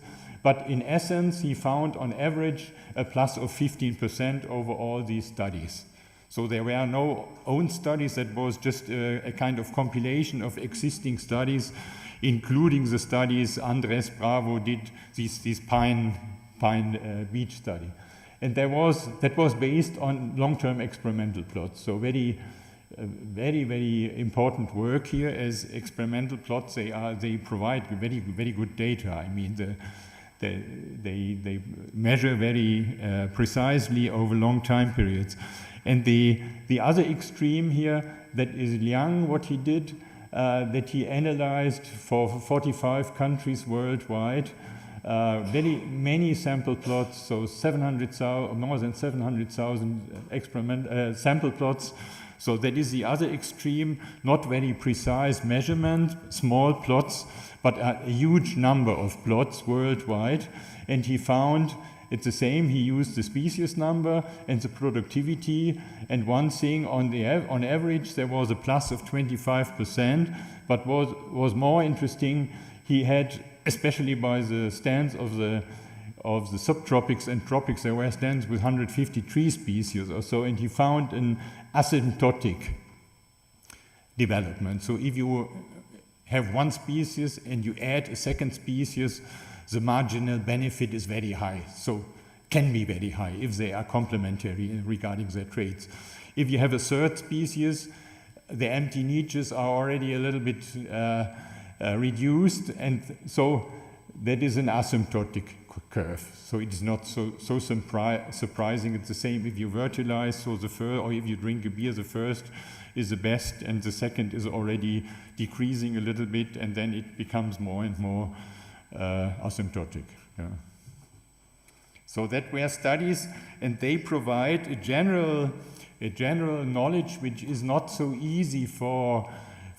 I mean, it's important that you can say there is something with mixing, and there can be achieved something, but for the forest practitioner, or if you want to create silvicultural guidelines, it's not so easy to use this, as there is hundreds of species, or here many different species. And so we started, and that are now results from a current study where we use the main mixtures in Central Europe. And we say, okay, we know now that in principle there can be a benefit, but now we analyze oak beech, spruce beech, oak pine, pine beech, pine spruce, these 5 mixtures, based on long-term experiments, a huge number of plots again, and across Europe. So there is a lot of data behind that. And then the first slide here, I just show 2 slides regarding this study. And the first slide is, here is always monospecific and mixed, and you see that the density, that is a stand density index, it's not so important, the theory behind this, but mixed stands are simply 25% denser, or can be 25% denser than monospecific stands. And here's a structure, and that is what I meant at the beginning, for example, the coefficient of variation or the Gini coefficient. Are they narrow? So all trees concentrated around a diameter of 25 centimeters or so, or are they wide, that the tallest tree is 1 meter, and the smallest is 20 centimeters or so. And then you see, on average, the mixed stands have a wider structuring. So the coefficient of variation of the diameter is 26% higher on average over all the plots. And the volume productivity, so the annual growth in terms of cubic meter per hectare and year, it's still an important, not only as it is my favorite, this productivity, but it's important as forests are still providers of timber, of fuel wood, and so on. And here you see a plus of 19% on average over all these different mixtures. And the over-yielding, so that is the same result, the over-yielding is 19%. But it's interesting that the dimension of these, for example, these 19% or so, that is not so different from the dimension which I mentioned at the beginning as the effect of the structuring, when we simply structure monospecific stands. And now we wanted to here are coming back these cross diagrams. That was the reason why I showed this slide by Forrester about the acacia and eucalyptus. And here you see now the 5 mixtures, 1, 2, 5 mixtures, and here are the most productive mixtures, and that is a plus of 25%, and here are the most lowest over-yieldings, that is a plus of 6%, that is a mixture of oak and beech, and that is a mixture of pine and Norway spruce here. And in essence, you see here how they react and how that is an over-yielding in total, and that is an over-yielding here of the 2 species, so which species is contributing to the over-yielding and which trees is losing or winning. But the most important message for me was, and that is a still ongoing study, that was that this mixture, for example, spruce and pine, that is most productive, and here you see that it is a mixture with different traits. So the pine is very, very light demanding and transparent. So that is also the reason why I asked Manuel for this transparency. That is important for silviculture. So the pine is transparent, and in this case the spruce is more or less below these pines, and the spruce is shade tolerant, and this here means they have different traits, so there is a difference in traits, a strong difference in traits, and the arrangement in the space is smart. As in the upper layer there are the pines, and a little bit lower are the spruces. And here you see a similar mixture which is very different in traits. So the beech that is a beech here, this green, this dark green. The beech is shade tolerant, and the oak is light demanding. And here you see it's also a strong complementarity in traits, but the spatial arrangement is a little bit stupid. So as normally the oak should be above the beech, then you would exploit these these trait complementarities. So, and here, for example, you see that pine and beech, that is a mixture I mentioned before, is somehow in the middle in the over-yielding. So the main message was that 2 components are very important, and that is the trait difference, I mean the trait complementarity, and the arrangement in the space. So it is not sufficient to say, okay, they have different traits if they are not allocated in the space in the way that they can exploit their specific traits. For example, if the oak is below the beech and suffers by the shading of the beech, so it cannot exploit this over-yielding. So the summary of the second part: mixing can raise space filling, density grows by up to 25% compared to monocultures. Beneficial are complementarity and respective spatial arrangement. So these 2, for example, I symbolize that here. So if you have something like this, that you have these light demanding species on top and the space, the shade tolerant species below, then that can achieve the highest potential of over-yielding. And here generalizing requires empirical studies with different trait combinations, and that is one of the ideas of Professor Felipe Bravo, that we said, okay, that is nice, we have now these 5-6 species combinations in Europe, but in order to understand that, we need a wide range. For example, these worldwide triplet approaches you are working on, that are 10 or 20, 30 different trait differences, but also we have the mean diameter, so we know whether there are complementary traits in this stance, but also if the mean diameter of the species with one trait is lower or higher, so that is also an indication of the spatial arrangement within the stand. And now the last part, only 5 slides coming now, and that is the common principle and consequences for design and management. So that was more the background information. So what is behind the structuring and mixing, and what are common principles behind that, and what are the consequences for design and management. I mean that there are many consequences, and it is I think presently there are 20, 30 research projects funded by the EU dealing with mixtures, and that is also only a trial to nail down a little bit what are the consequences, what are the consequences of what I've shown so far.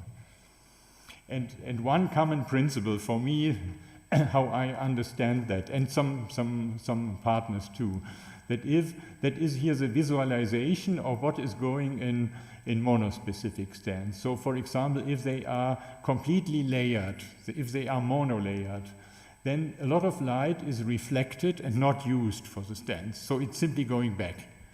And that is blocked here. That is what I mentioned, that is a Darwinian approach, that you let the forces of nature just develop. So then the stands do not want to maximize their growth. That is not a natural idea. The natural idea is to maximize fitness. But if we want to maximize productivity and we cut away some of the tall trees, I don't mean high grading in US where they always or in Canada where they always cut the best trees. It's not what I mean. What I mean is to open a little bit. And if you open a little bit, then the light can penetrate deeper into the stand.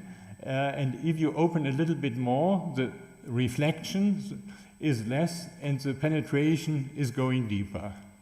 And it's the same in agricultural stands. So in modern agricultural textbooks, I found the same ideas. But that is a topic of the round table afterwards, these block between agriculture and forestry. But here you see the same thing in the mixed stands. But in the mixed stands, it is somehow that the penetration of light and the feeding of the small trees is not made by cutting away some of the tall trees, but by replacing the tall trees by other tall trees which are more light transparent. So that means mixing is somehow the same as thinning, a little bit like this. So it has the same effect that if you, for example, mix here some larches in or some pines, then you feed the understory, and the advantage in mixing is that you don't cut away. So it's not so important to cut trees, but to replace trees with other traits, but in the right layer.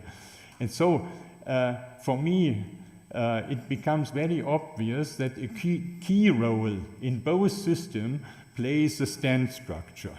So that the stand structure is mainly affecting the growth, and that you create a stand structure, a clever and smart nature-based solution stand structure by trait combination and by spatial arrangement. So one thing is not sufficient. So it means if you have interesting trait combination and you do a wrong spatial arrangement, you reduce the structure. But if you combine both in an intelligent way, now I'm talking about the vertical structuring. Maybe later in agriculture we can also talk about the structuring in terms of horizontal structuring, the mosaic over the landscape. But the main result is the structure made by the trait combination and the spatial arrangement is the main effect that causes this over-yielding in mono and mixed stands. And that these bold arrows here are very important. And these small arrows, these thin arrows here, for example, like nitrogen fixation or soil improvement, that also plays a role, but that it plays a minor role. So 10, 15 years ago, we thought that that is, if you mix two species, then the leaf and the processes going on in the soil, that are the most important things. But now several groups came to the conclusion that that is important on the long, and there can also be, for example, exception, nitrogen fixing, eucalypt, acacia, that can also play a role. But the main in our Central European stance is the trait combination and the spatial arrangement in the structure, and that can be, I now address the structure above ground, but in drier stands, that can also be the spatial arrangement in the below ground. So that is the same, it's just that I addressed now the above ground structuring. So that means if I get back to this traditional approach, that a part of the over-yielding, especially in shade-tolerant species, which you can structure, then it is possible to arrive at an over-yielding by, for example, genetical diversification, structural diversification by mixing different provenances or different clones. We visited clone trials in South Africa where they tried to a lot of areas in South Africa are covered by eucalypt or Pinus radiata or so, and they, of course, they make a lot of money with this, and they do a lot of erosion or produce a lot of erosion and water problems with this. And now they do not want to shift to complete natural stands like in Europe, as they don't have these other, they don't rate these ecosystem services so high as we do, as we are so densely populated, I mean, in Europe. But they start now to mix clones, and that is also interesting that they really even engineer clones, that they have some clones of eucalypt which are occupying the upper part and also the deeper part in the soil, and others which reach not so high above ground and not so low below ground.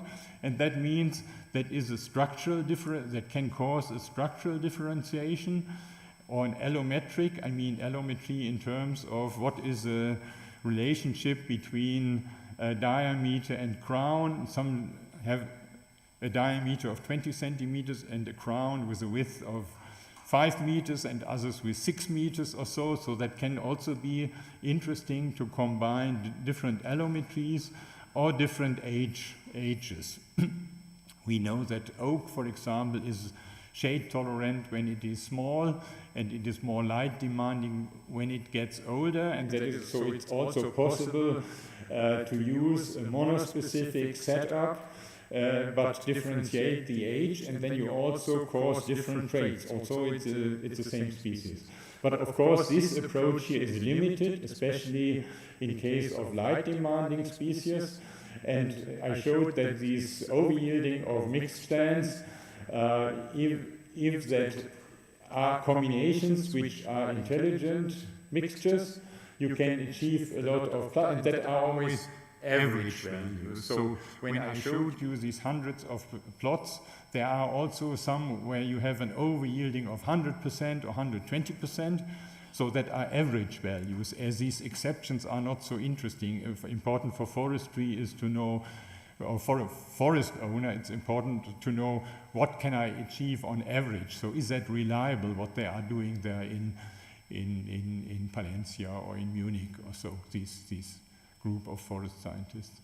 And here on the right side, I tried to sketch very simply what should be avoided. So that is a positive, what you can achieve when you act positively, but when you act negatively, then it's disadvantages if you have all the trees packed in one layer, or if you combine two shade-tolerant species in one layer, or two light-demanding species in one layer, which are very similar, so that then you cannot expect a lot of benefit.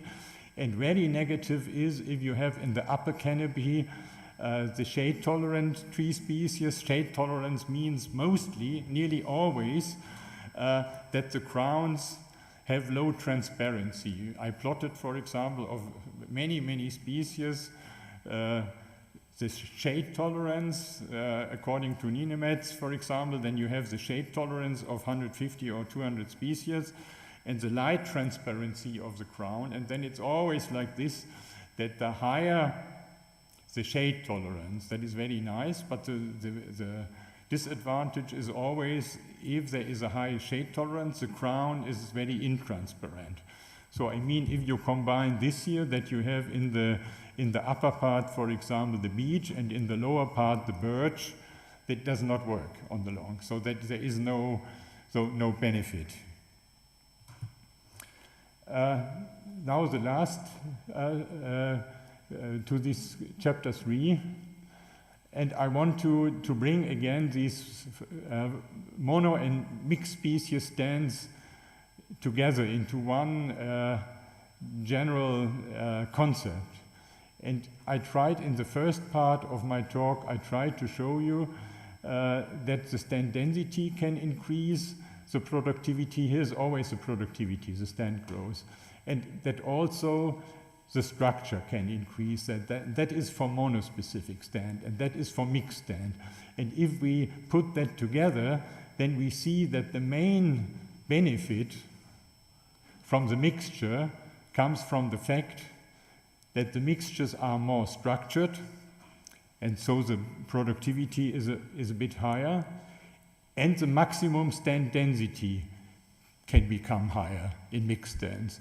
So this here, this layer, which is hardly visible, and this is a mixed layer, and then you see the main effect on stand growth is that the mixing arrives at higher stand densities, that is on this axis here, so it goes further, 20% more, 20% denser, compared to monospecific stands, and the structure is higher, and the higher density is behind, that is a interaction between structure and density, and I mean the density is higher as they are more structured, and this is very important. Why is this important? Why is this important? This is important as in presently the silvicultural prescriptions, so how you cut the trees in practice, are often used from the monospecific stands. So the density set points or the guidelines are designed for monospecific stands.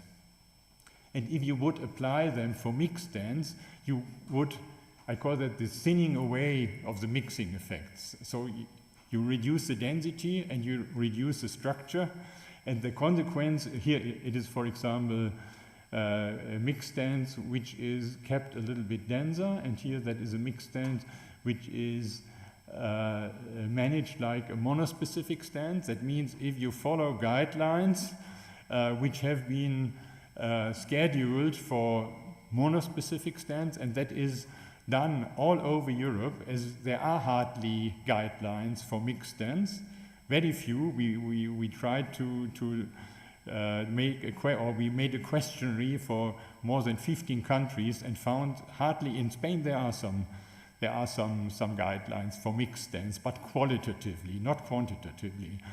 But that is a very important consequence. If you simply follow concepts like select 100 trees and cut away 3 neighbors of every crop tree, and if you would apply that for mixed stand, then you thin away the mixing effect. So mixed stands can be kept denser, and they should be kept more structured. That does not mean unmanaged, but if you manage them similar to monospecific stands, then in many cases you thin away the mixing effect. So that is the last summary. Increase of resource use by ensemble of trees with size variation as common principle. So that means in monospecific stands, when you structure them, or in mixed stands, when we add additional players, so additional species, then in the principle behind that, behind both approaches, is that you keep an ensemble of trees of different sizes that can use the resources better than a very homogeneous stand. Structuring by complementary traits and special arrangement, that is very important, that traits alone doesn't make it, so it's important to design it in a way that you exploit the potential of the complementary traits. Considering the increase in density in models, guidelines, and thinning prescriptions, that is important, otherwise you lose the benefit of mixtures. In my talk, I mainly addressed so far this productivity effect, the growth, as that is my favorite was my favorite topic the last 5 years or so. And I want to add just two that you don't go out here and say it's this guy who only thinks about productivity and cubic meters or so. It is clear that mixing or structuring also can improve the biodiversity.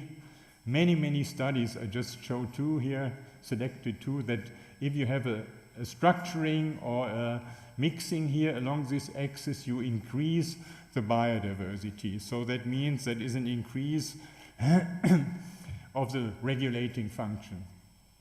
If you have a mixing, you can reduce the stability in terms of stability against snowfall and wind damage.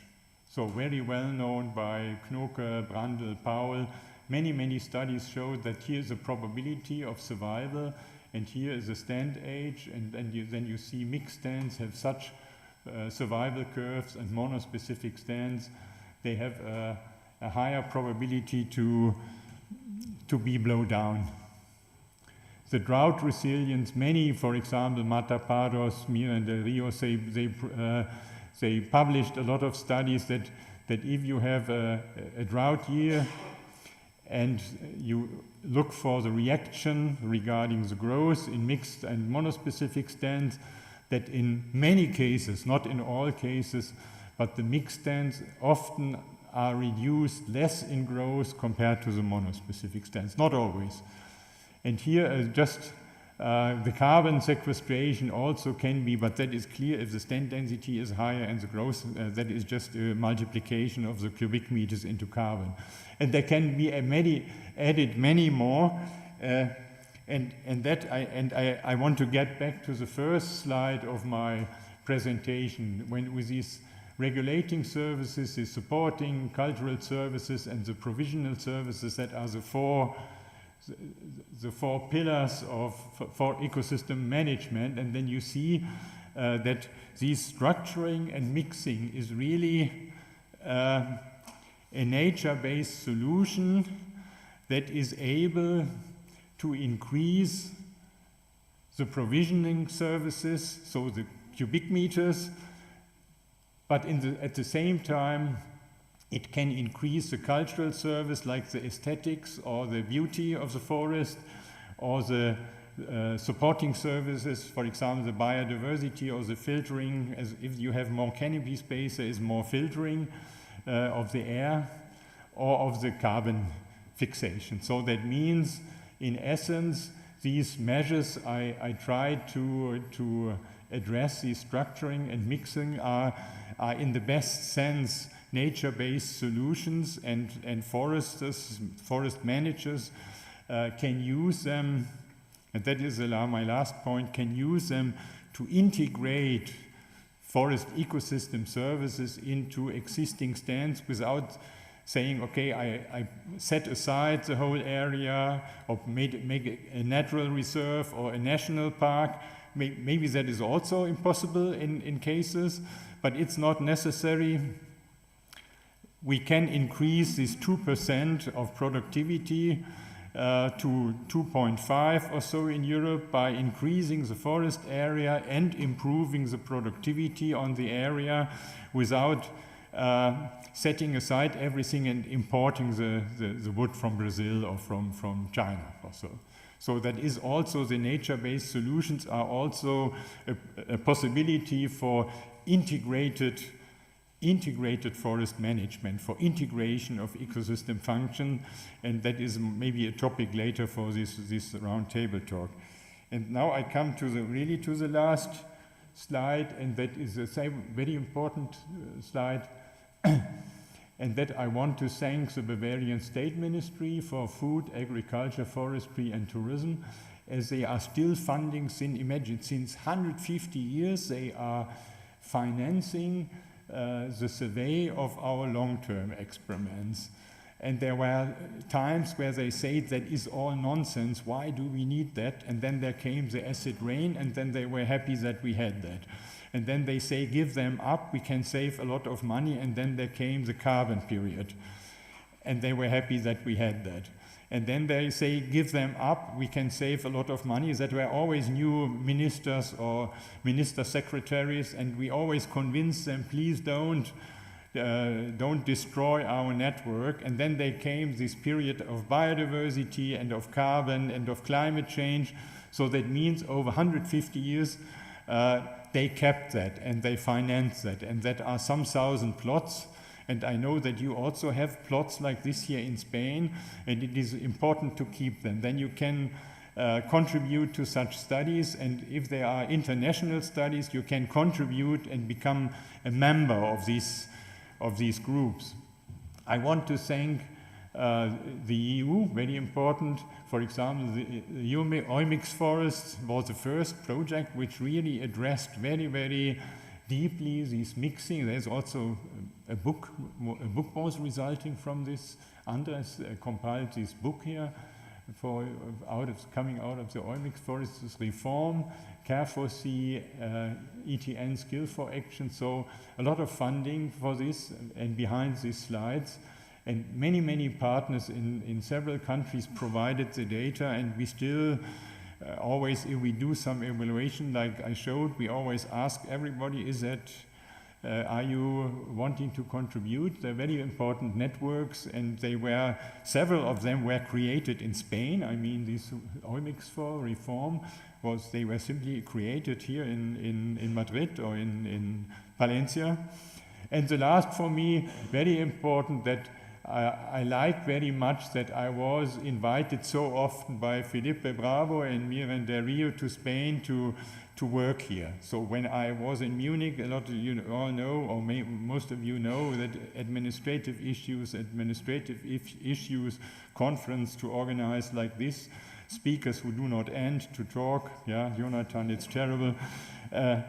And then you come to Palencia and sit in an office with Cristobal, who is really hard-working and programming, and that inspires to work scientifically. And I'm very happy, and thank you very much for this hosting and you for the listening today. Thanks.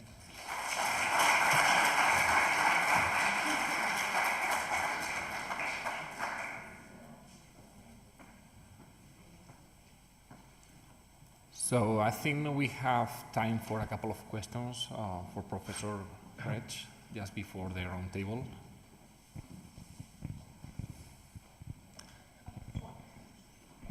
Okay. Thank you, Hans, for this wonderful speech about nature-based, methods to regenerate and to produce biomass in our forest.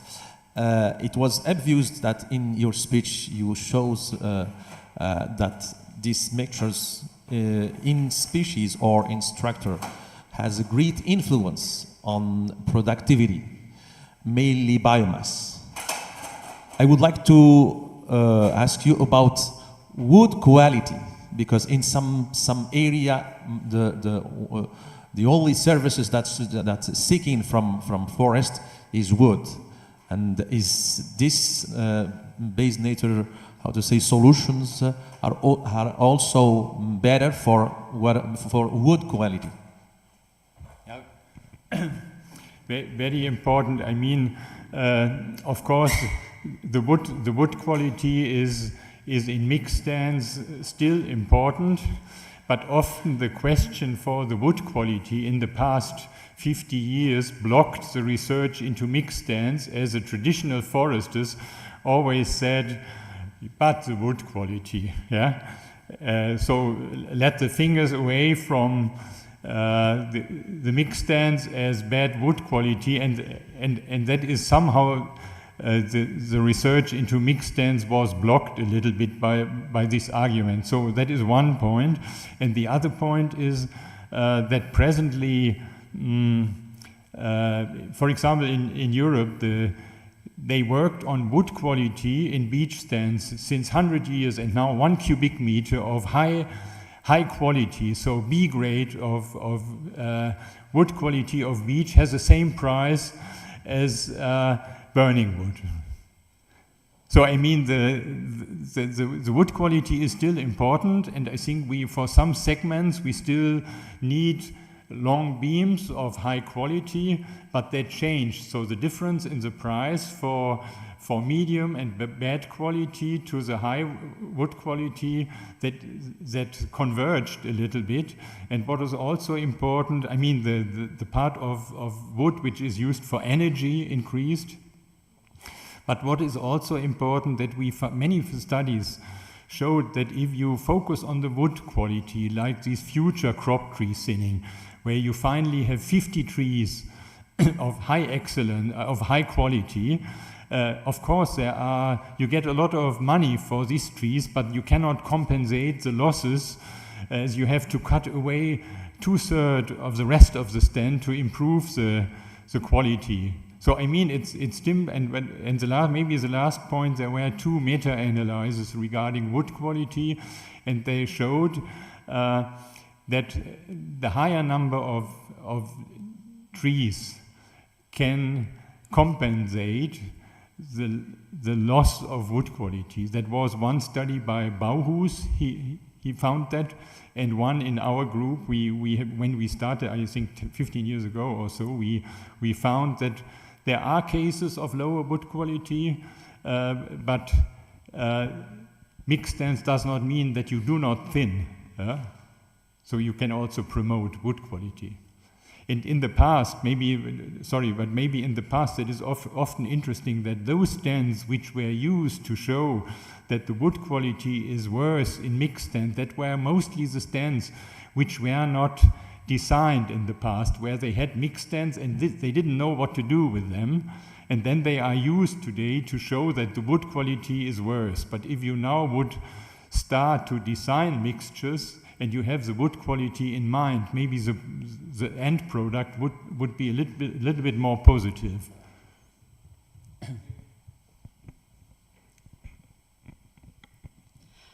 Okay, thank you for a nice lecture. I can say it's almost very interesting. I want to ask one question. Most of the management intervention is based on wood-based management interventions.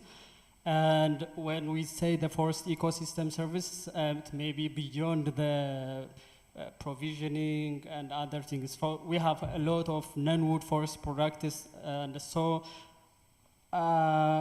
is this management intervention based on the non-wood forest products? And I mean, at the same time, we have presently a study for example, in the north of South Africa, where this provisioning of timber plays a minor role.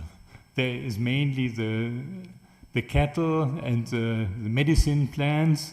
So this topic is really focused on these classical central, more or less central, in my case now today, in Central European mixtures, where the other ecosystem services are mainly those which I addressed in my last slide. So medical plants, for example, or grazing by cattle plays a minor role. Maybe in future it will change again. Did that answer your question? Yeah?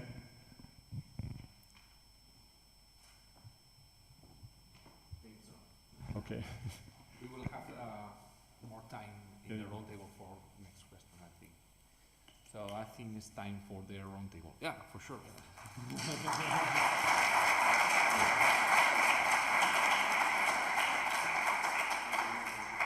Thank you so much. Yes, you can sit there.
So following Professor Brett's talk, we will continue with a roundtable discussion inspired by the ideas on the silo approach in science and the potential of plant structural and functional diversity in forests and beyond.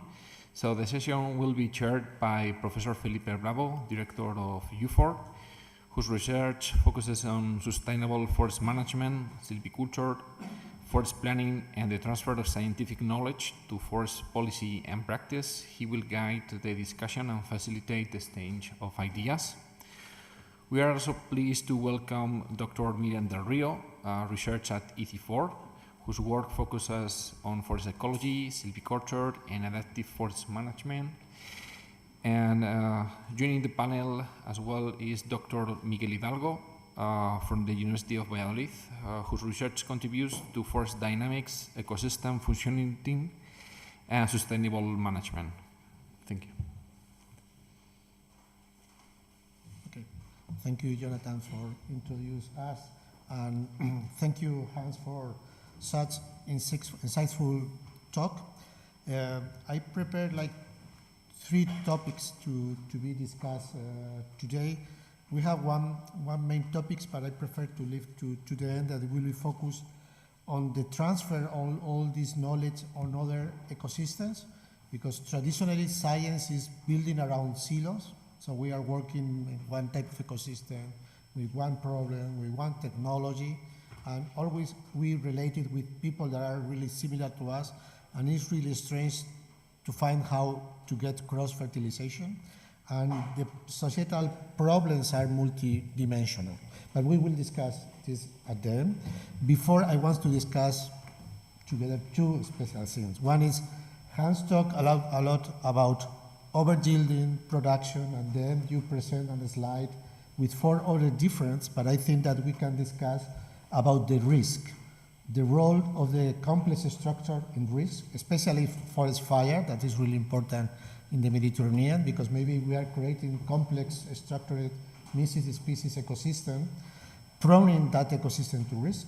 And after that, I will talk about moving from species identity to genotype. In some cases, we are talking to mix species, but there are species that are so plastic that we don't need to mix the species with other. We can mix simple, different provenance. So I think that this will be the 3 ideas, if you agree.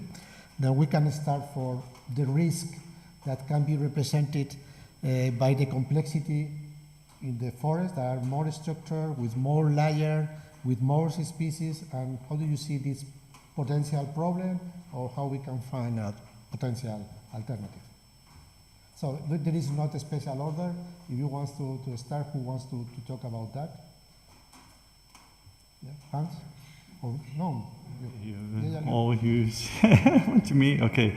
I want to congratulate about your speech, because mainly I came from the ecological point of view of science and forest science, and we tried historically to copy some of the methods of real forestry science in order to explain the reality by extracting some features with different lenses to try to explain the complexity of ecosystems.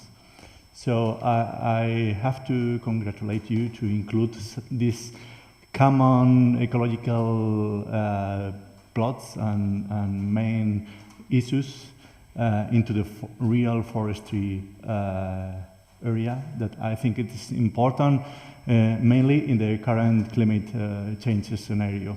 And that's about, I think that about the main topic of this part, the risks can be diminished by this integrative mode of and it's more complex, but now we have the tools to try to infer some knowledge and information from forests to provide it. So, yeah.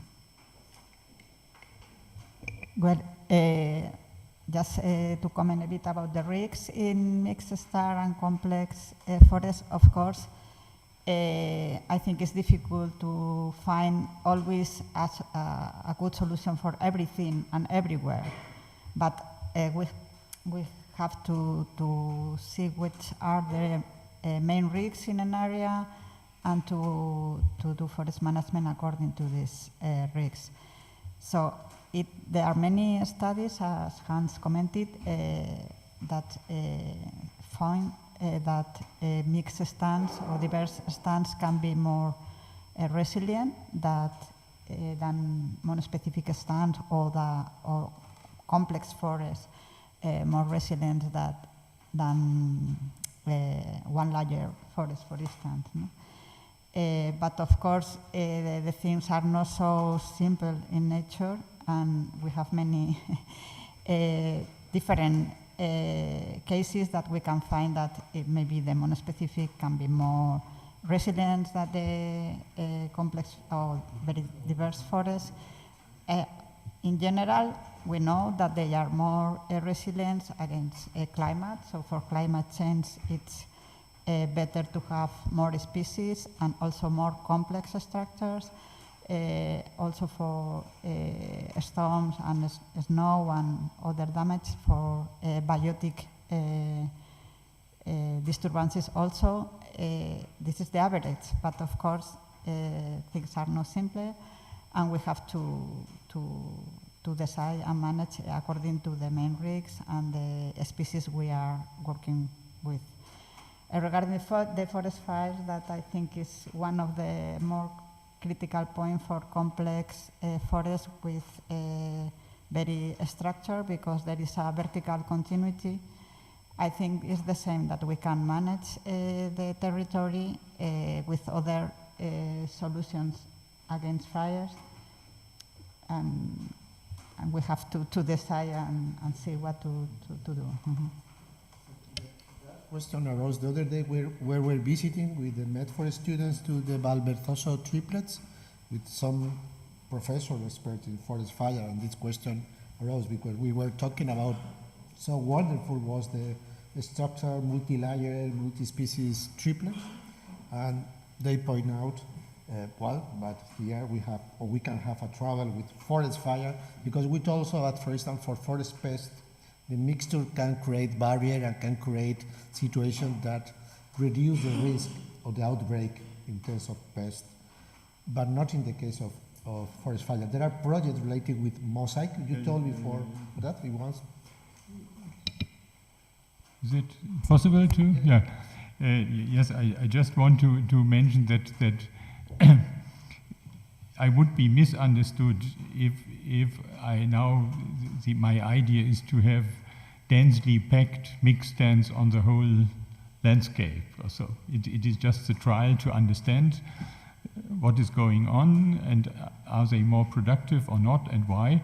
But also my last slides were addressing silviculture, but forest management starts at the landscape level. So I mean, that is not the stand level, but that is the enterprise level or management block level. And there comes into play the mosaic of where are the stands positioned. And there are many options. Now I address the structure, the horizontal structure within the stand. But if you have 100 stands and you design them in a landscape, for example, last year we visited this mosaic experiment in Extremadura. And that for me, that was very interesting, that there are now ideas that you can say, okay, I have these mixtures, these densely packed mixtures with a lot of firewood maybe, and then there are meadows included, open, so fire stopper areas, and then also plantations with highly productive stands. So I mean, management is starting when you have 100 stands and you design them in an area. Just a small detail about the complex forests, that there are also studies that the microclimate or the microenvironment also change. So in some cases, it could be good against forest fires, but I think that for fires, of course, we know that we have to do these mosaics or to have areas that the combustible, it's lower, and that you have to manage at a landscape level, not at a stand level. Mm-hmm. Thank you. I forgot to say that at the end we have a moment for question or comments if the people, the attendants wants to say it. The other topic I want to talk to you, I want to discuss is, because normally we talk about mixing species, but in the Mediterranean we have examples like Pinus pinaster, for instance, that are so plastic that mixing genotypes is almost equivalent to mix separate species. How we can insight it? That is what I learned in the last 15 years or so, that I came from the very naive approach that a pine is a pine and a beech, and so on, and now I see it more that there is a continuum, that there is a continuum between clones, their clone plantations, and Urwälder, old growth forests. I mean, and that the difference, for example, they showed us in South Africa, they showed us in some cases differences between different eucalypt genotypes can be much more wider. I mean, the variation as the difference between species in our country.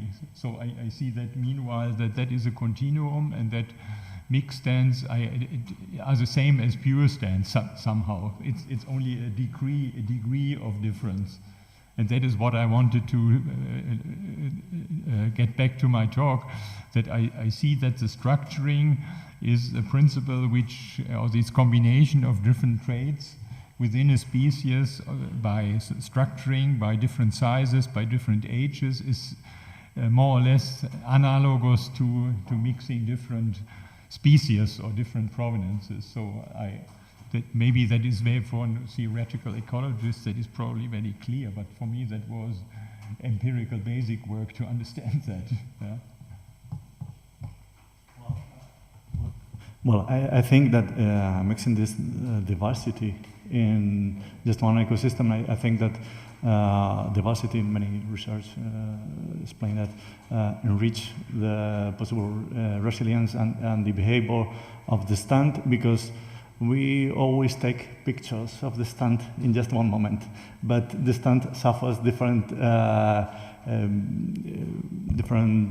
conditions during their growth. So for some responses to the environment or management or any other thing that can, or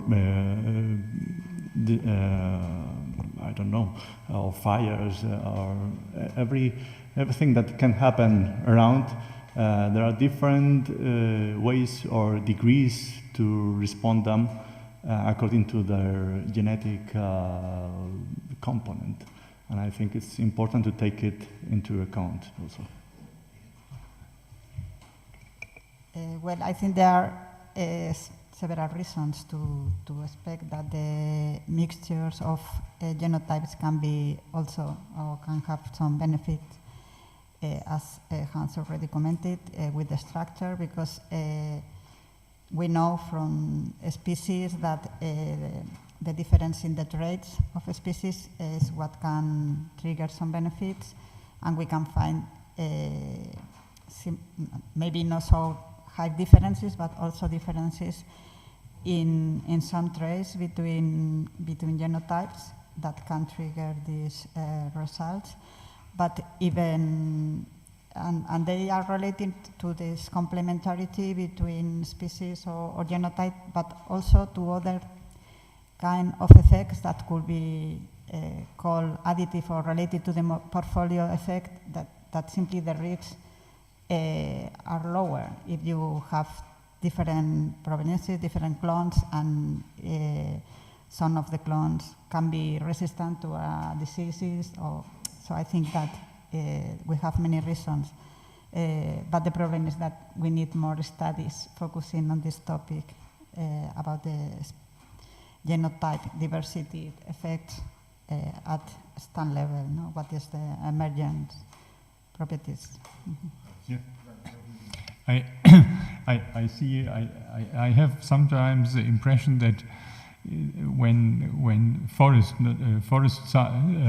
management started, so 250 years ago, systematic forest management, they destroyed all diversity, and now they reinvent diversity. So we first homogenized everything, and those who wanted to keep diversity were the idiots. I mean, a little bit. So like the state forest owners or the kings in Central Europe, they wanted completely homogeneous stand. Especially in Central Europe, everything was homogeneous. The soldiers had homogeneous clothes. The people had uniforms in schools. That was the time, to make it a little bit, exaggerated, but we homogenized everything and cutted everything out which was diverse. And now we have to take care that we do not get to the other extreme, that suddenly we diverse everything. Yeah? So we discover now this diversity everywhere, and probably if somebody would have listened to us 150 years ago, what we are discussing here, they would say that is clear. Yeah? So what are they doing? They are doing a kind of complete turnaround now, arriving at the point where we have been already 150 years ago. But we need that data. One of the problems I see here is that the change that now we are confronting, both in terms of environmental change and societal demands change, or the things that society is expecting from the ecosystem, change faster than the reaction time that needs the ecosystem, in that case the forest. So in that way, the insurance approach or the portfolio of ecosystem change, for instance, the provenance that we selected. When I study, or the last year, my colleagues say the best provenance is local, and the best provenance is local and one. And it's like the mantra for afforestation. And now we are talking about mixing genotype, mixing species, mixing sources, and we don't have scientific response for all the questions.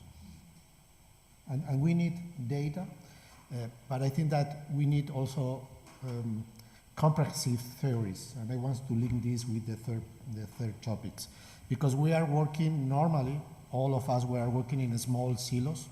Some of us or some of you are working in bigger silos, but at the end is surrounding one problem, one technology, and to be out of that and make cross-fertilization with other colleagues in other topics not so far is difficult.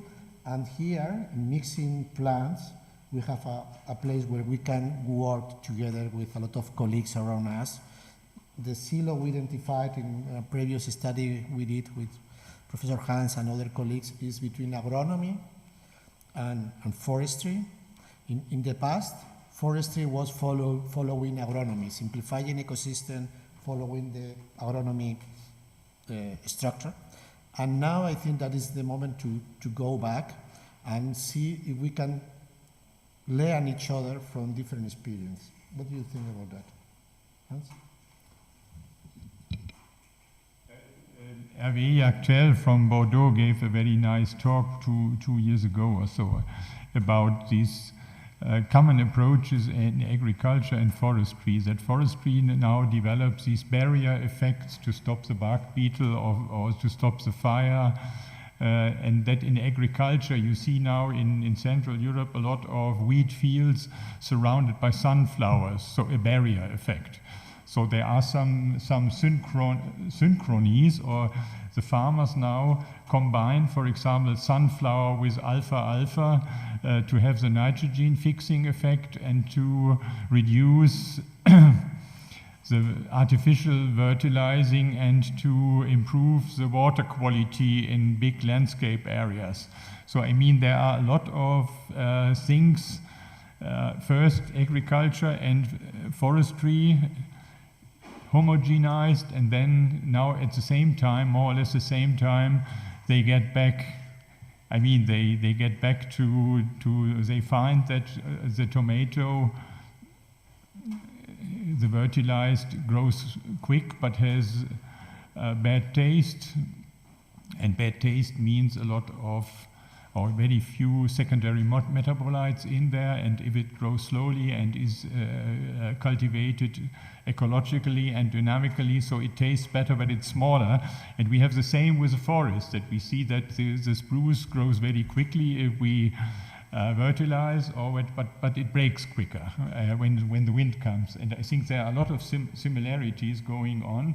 It would be a big chance and also maybe another point, often we behave, in our country I mean in Germany, I come from Bavaria, and we behave like the forestry area. We make a management for a forest district or for a forest enterprise, and then there is made a management for the agricultural area, and also this overarching planning of biotopes and of water quality that is also starting now, but it is also impossible, I mean, not only to understand the system, but also for the management of the system to see that are both parts of a landscape. I mean, these forest areas, landscape, and the limbic systems, they are so far a little bit separated, and they could be stronger linked with each other.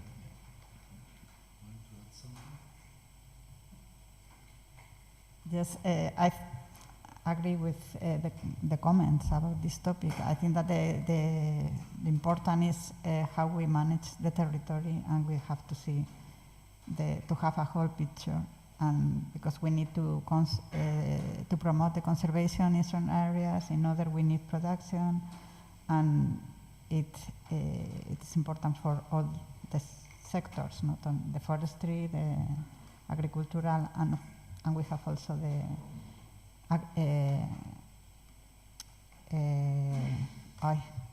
combination of forest and the agroforestry solutions. So that is a bit the same. We don't have a unique solution. We have. No, but I mean, before Miguel is willing to jump on the discussion, I mean that some of the theories, some of the development that we are doing are totally applicable to agronomy or to ecosystem restoration. Here there are good groups working in mining, reclamation, and maybe some of the theory behind we are talking about trees, but if you forget about trees and think about plants, it's more or less the same. And we are in a single different. We say hello. I'm seeing you. We are hello on the corridor, and that's all, because no one knows what we're doing. But I think that behind all the data, we have a lot to share with ecology, land reclamation, agronomy. Intercropping is one of the topics. There are difficulties in terms of machinery or that, but I think that there are a big area to explore together. And that is locally, here in institutions like us that we share, here and in Soria, we share the facilities, we're in the same institute event. I think that there are room to explore this type of cooperation. Miguel?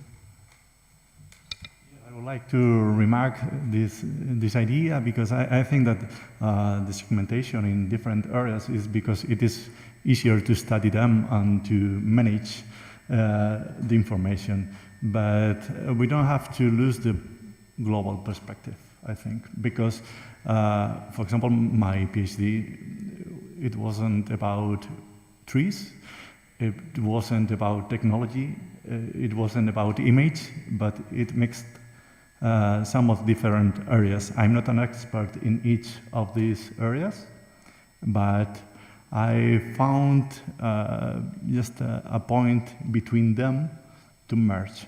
I think that is the idea, because now we have, for example, forest engineering is about more than 2 centuries. But I think this is just a small piece of time in the human being. So, for example, our grandparents worked in rural areas, having resources from what today we say agronomy, what today we say forestry, what today we say fishing, many different areas. They weren't expert, they learned by heritage but not taking data. Now we have science. We know now how to deal with the data. So the difference between science and no science is that we have results to support our ideas or not, or to refuse them. And I think that is the main difference from 2 centuries to now. But we don't have to lose the global perspective and the integrative perspective to know what is happening in nature and how to deal with nature to optimize the resources in this global market. So. The way to scale up our results for policy relevant outcomes, not only a small piece of contribution that are valuable and we publish, but also to have a real impact on policy. And just to finish that part, and before we give the floor to the audience, I want to talk, because we talk about mixture, we talk about species, but always we talk about 1, 2, 3 species, and when we establish, we try to invite colleagues from tropical areas, from Colombia, for instance, to establish a triplet. For them, the challenge was to find a place with only 1 species. So this is the highly diversity ecosystem. What we can learn or what we can say about that type of diversity, because again, we are simplifying to understand what's going on, but a huge portion of the forest are already diverse. Wants to say something? This is the proof that this was not prepared. So I was trying to catch them. But I mean, again, I get back to the start of systematic forestry. That in Central Europe, they started with simplifying with the monoculture, and we use that since that. We measure, for example, when we had this oil-mix forest project, we said, okay, how much do mixtures produce? And then we compared it with a yield table or so. And then we always choose this simplified approach as a reference. And that is from the beginning on wrong somehow. Yeah? We had the same problem even in Europe when we said we want to find pure stands of oak or pure stands of pine or so. There were always, or very often, spruces in or other pine species, but it is like, so it developed like this. But if I would start from the scratch, I would say we need a theory where the monospecific stand is a special case in a continuum of all kinds of stands. So it is one important special case, but the general approach is the diverse stand. Thank you. So I think that it's time to the audience to pose question, make suggestion, propose new example, or open new discussion. We try to cover broadly most of the topics we found interesting, but of course, for sure, you will have others that we can add. I just want to thank you for this roundtable about diversity and the principle of diversity. It has been wisely established many decades ago that this is the diversity that gives us the resilience and the more healthy, stands and population, even between human also. But I will start from when you stopped, that we can always have this monoculture because it depends on what is the objectives. For example, there are a lot of plantations in Brazil in eucalyptus because in some way they are searching for the most higher productivity. They are selecting the most benefit and the most productive clones because it's interesting for industry. You said that many years ago, many decades ago, the forest managers, they just destroyed the diversity. That's in that time, because I think, in my opinion, the human being is always afraid of our complexity. He can't understand well things that are complex. That's the reason for which, in my opinion, all foresters 30 or 50 years ago, they tried to, or 100 years ago, they tried to simplify the stands, because it's a simple way to understand it and a simple way to modelize it. I just want now to have a question about the possibility of analyzing many complex, ecosystems. Now, the possibility of complex analysis is offered by computers. It starts to be more effective. We have, artificial intelligence now that can be wisely used to be able to understand the complexity. And I think now it's the way is open for the human being to be able to study this complexity, this diversity, and how it will be benefit for all the ecosystem around the world. Thank you. Response to the first part of it was more a comment. You gather the all?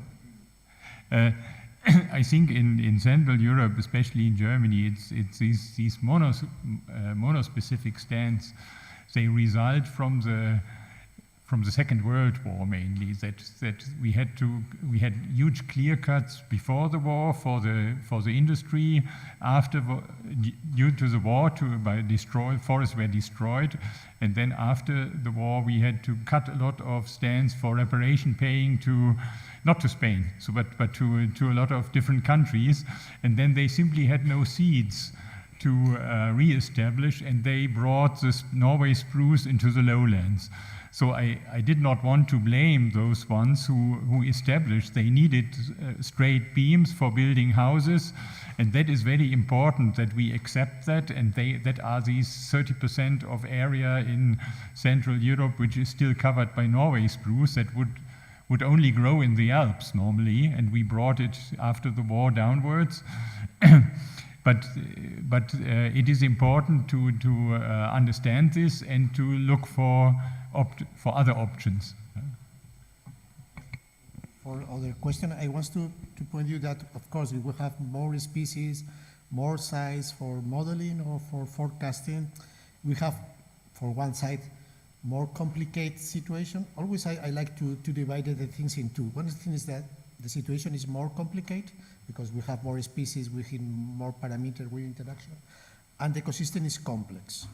Complexity is not complication, so something is complicated can be simple. For instance, to build a bridge can be really complicated, but once you have the design, it's not complex because most of the time there are not emergent properties.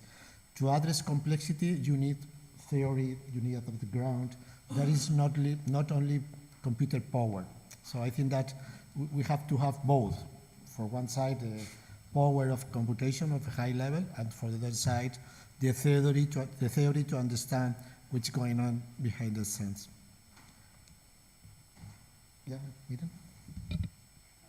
As a comment related to this, that I think that one important aspect is that now we are challenging the global change, and unfortunately, and we are finding many places where there is forest decay, and often this decay is linked to one specific species. So I think now in the territory we have to manage in a better way and not to put all the eggs in the same nets, because we have more risks than in the past. Okay. Thank you very much. I would like to start saying thank you to all the people involved in the organization of this meeting. For me, the scientific year doesn't start the 1st of January, it starts with the first day of this meeting, since 20 years ago. So I have a comment and a question. The comment is about the risks and the complex forest. And it's true that with fire, complex forests, they have risk, high risk, especially if they are denser because of this ladder effect. That's true. But also I think that mixed forests, they have high gains after fire because they can have different regeneration strategies. They can have resprouters, they can have fire-prone species, so regeneration could be easier after fire. So we have to differentiate between the risk during fire or after fire. And the question is, Hans, you made the presentation separating the diversification of the structure and the diversification of the species. And my question is for all of you. I wonder if now the challenge should be to combine both, to study both at the same time, to distinguish if the mixing effect is stronger than the structural effect, if they have a additive relationship or not additive or non-linear or whatever. Do we really know what is the main effect for this increasing in productivity, for example? Just one aspect, an answer to one aspect. So when we selected the triplets during the oimics4 study, we said we choose monospecific stands as reference. And from the second species also the monospecific species as reference. And now I sometimes wonder how much this reference and the structure of these reference plots influence the over-yielding. I mean, if the structure is also important in monospecific stands, it could be that part of the over-yielding we evaluated or we misevaluated comes from that in this case we have a reference monospecific stance which is more or less structured, and we should redo all these triplets analyses, including the structure. Then maybe it's easier to, we were always looking for the effect of site conditions along gradients through Europe. And maybe if we include the structural diversity as an additional covariable, maybe then we get closer to the effect of the site conditions along the. So it's an important. I mean, as far as I remember, when we had these oimics forests, we were in that state. We say we select monospecific stands, yeah. And now I'm a little bit critical with this, but we have this data. We can redo this study.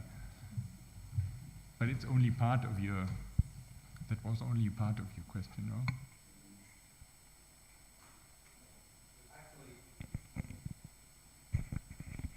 I was just thinking about what will the next challenge be for mixed forests or complex forests. I mean, and if this is might be one of the challenges, just to analyze the relationship between the mixing effect and the structural effect. Because for sure, if you mix species, there is some effect on the structure, for sure. And if this effect can be direct or indirect on the productivity, for example, or in the density. There are some studies, recently 2 papers or so about, they said there is no species or trait effect at all. So I don't agree with these papers. That was one from China and one from Central Europe, 2 papers, but they now say structure is everything. But I think structure is important, but it is a result from the trait and the arrangement of the traits. So that for me that would be an interesting approach, and in this cost proposal that is included a little bit, this idea, but we have to pray for that the people across. Oh yeah, okay. We have to pray. That the project will be funded.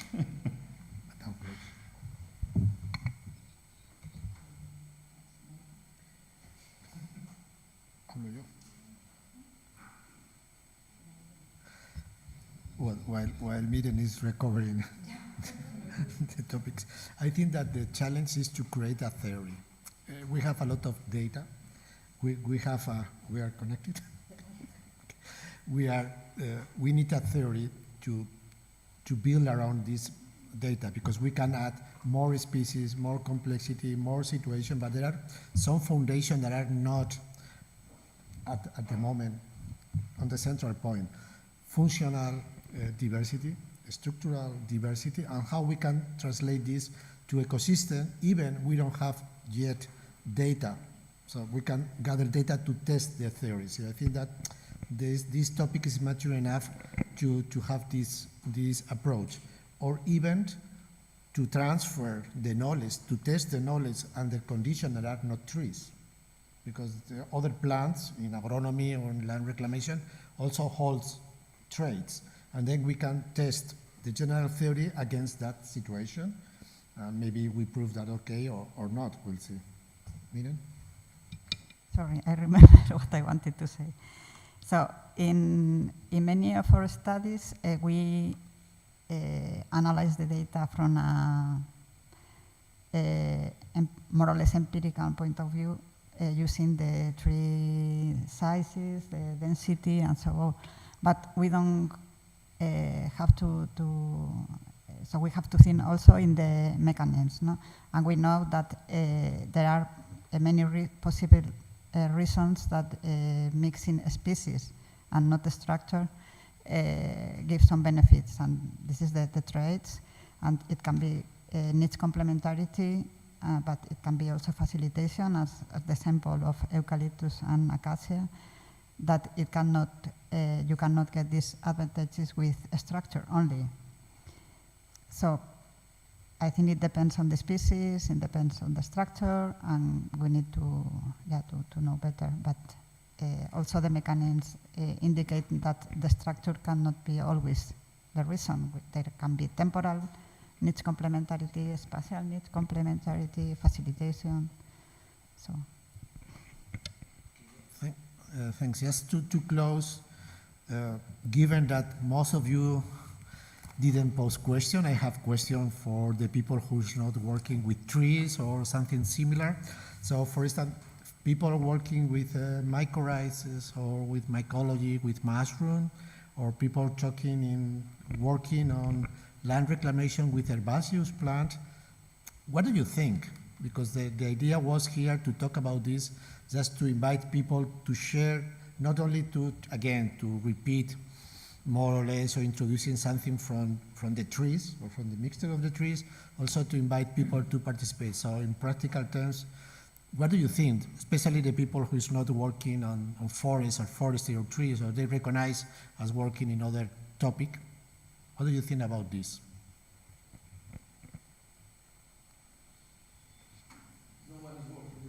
No. I know that, yes. I know that, yes. And they know also. Okay, so thank you about that. We have time today and tomorrow to discuss, and for sure we will encounter on the corridors. And I think this is something that we should explore, because we have a really ground to work with together. Thank you.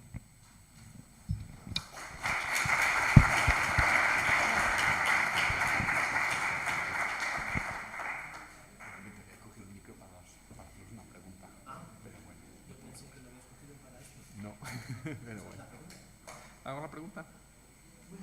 We have another question. One moment. Yes, I just take the microphone for ask you a question. How do you think the AI will play a role in develop these kind of theories from the methodology? I think that not different than in other fields. So I think that is not, so it's a challenge for us. Again, when people talk about artificial intelligence, everybody are thinking about ChatGPT, but artificial intelligence is bigger. Mm-hmm. So it depends on the technology. We are talking about machine learning, we are talking about, exactly. This kind of thing is different. But our field is more about data, right? And data. We need more data first. Mm-hmm. AI is often, you need a lot of data, but about these complex forests, I think we still need data. This AI is often good for remote sensing and so on, where you have a lot of data. But we so far, we have 30 experimental plots on oak and beech throughout whole Europe or so. I mean, and the inventory plots, for example, that is also restricted in the use for AI. So I think it's important to include it, and but the data is also a limitation in. Yeah. I see some other limitation, and that is very important, and this is the economical interest. Sometimes I have the impression that some forest owners, they do not want to hear anything about diversity. They want to make money, and they don't want to have beneficial effects on the national level. And they have interest in jobs, for example, the competition. I mean, we talked so far very nice scientifically about this topic, but there are really competitions between agriculture and forestry at the universities, who gets this professorship and who gets the other professorship, and that are barriers, and also in the job market. And so, I mean, that is we are a little bit talking about this problem in the ivory tower here, and in reality there is a lot of, I mean, it's even a question, should that be a ministry for forestry or should that be a ministry for agriculture? And should these 1,000 civil servants be silviculturists, or should it be agriculture? So I mean, that is also important. This. I think there is another barrier. We excluded that a little bit. But beside us, what is the barrier? That these tools needs a lot of data, but there are ways to generate new data set to fit them, like synthetic data. But what happens of that? For instance, Cristobal and me, we are working with other groups to develop our agent based on pictures. So the idea is just to take a picture of the forest and you get sun inside. That's all. What happened? That the picture we can gather is not so high. We have to create multiple pictures from several shots. This synthetic data needs knowledge about computing. Computer scientists has better jobs than not the underpaid work of solve the earth as forestry, ecology, or something similar. So we need to integrate that education in programming, IT, in the people that is studying forestry, ecology, etc. Because the others will be employed in banking, health system, pharmaceutical, and they will not time some strange people, but it was not frequent, working in these important topics. So we have to step to that, to make a step to do that. If it is not enough to learn, I think that the last thing and I think the most important thing is that we need data, but several papers nowadays are collecting data from other papers, some meta-analysis. I want to highlight the fieldwork, because only when you take data from the fieldwork, you know the traceability of the data. And I think it's one of the most important things to take into account when research, the traceability. How did you get the data? And always we say in papers, in our manuscripts, we took the data in this way, or according to the, I don't know, anyway. So, yeah, Mr. Pretz. But there is a risk if we merge different sources of data. And I think that we don't have to forget this thing when we do any research. So the fieldwork, I think, is the most important thing, to collect data directly. Okay. After this bonus provoked by Jonathan, so I think that we have to stop. Now the people from ecology feel that he has to say something, but the time. Right. Okay.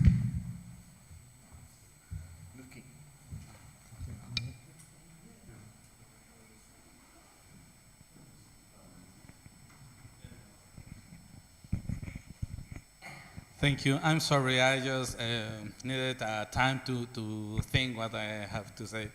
Well, we are working in applied mycology, and talking something about Professor Felipe invite to talk. In Mexico, we are working specifically with the interactions between forest species and ectomycorrhizal fungi and arbuscular mycorrhizal.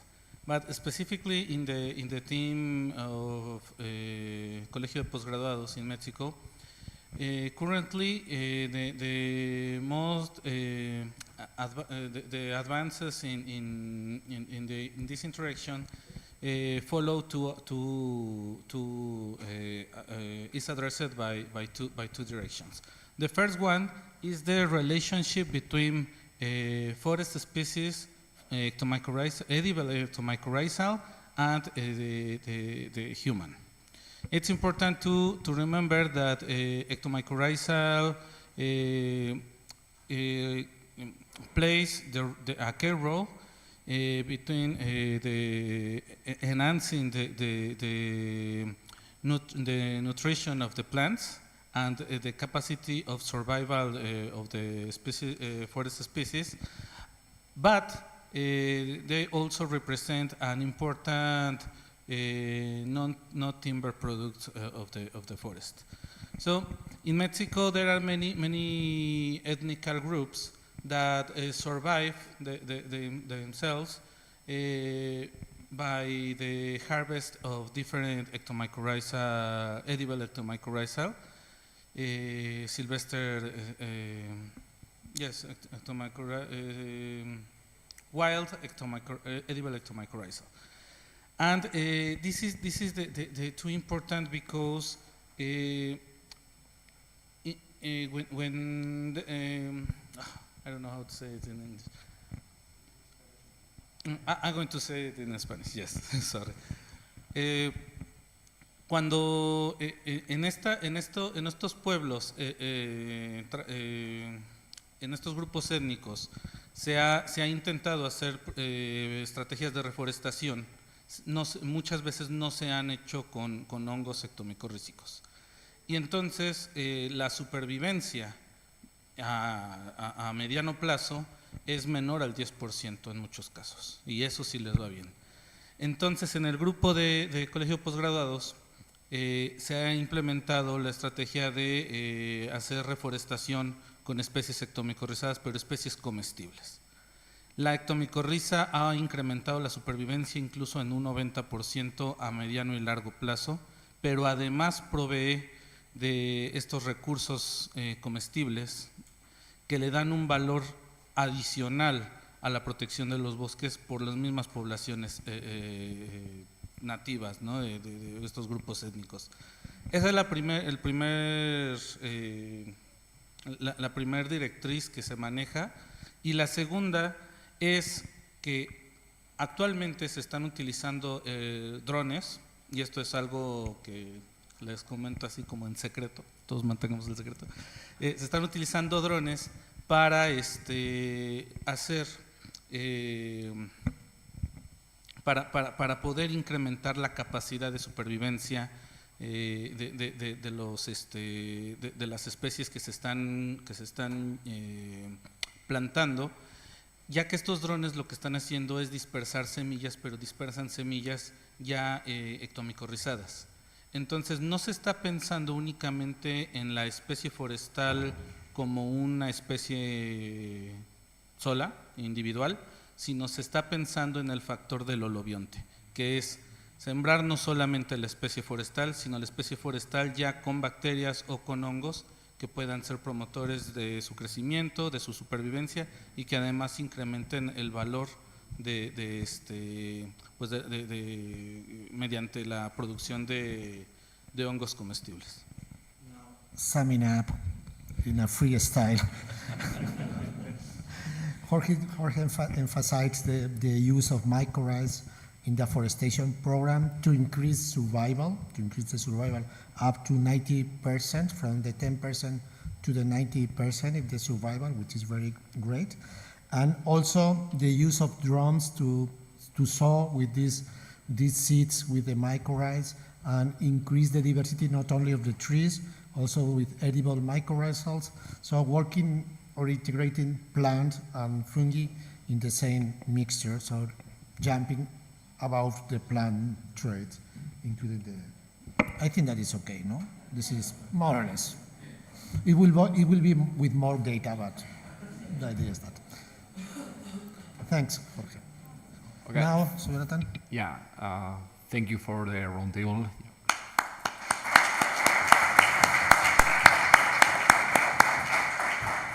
Just before leave, I need to,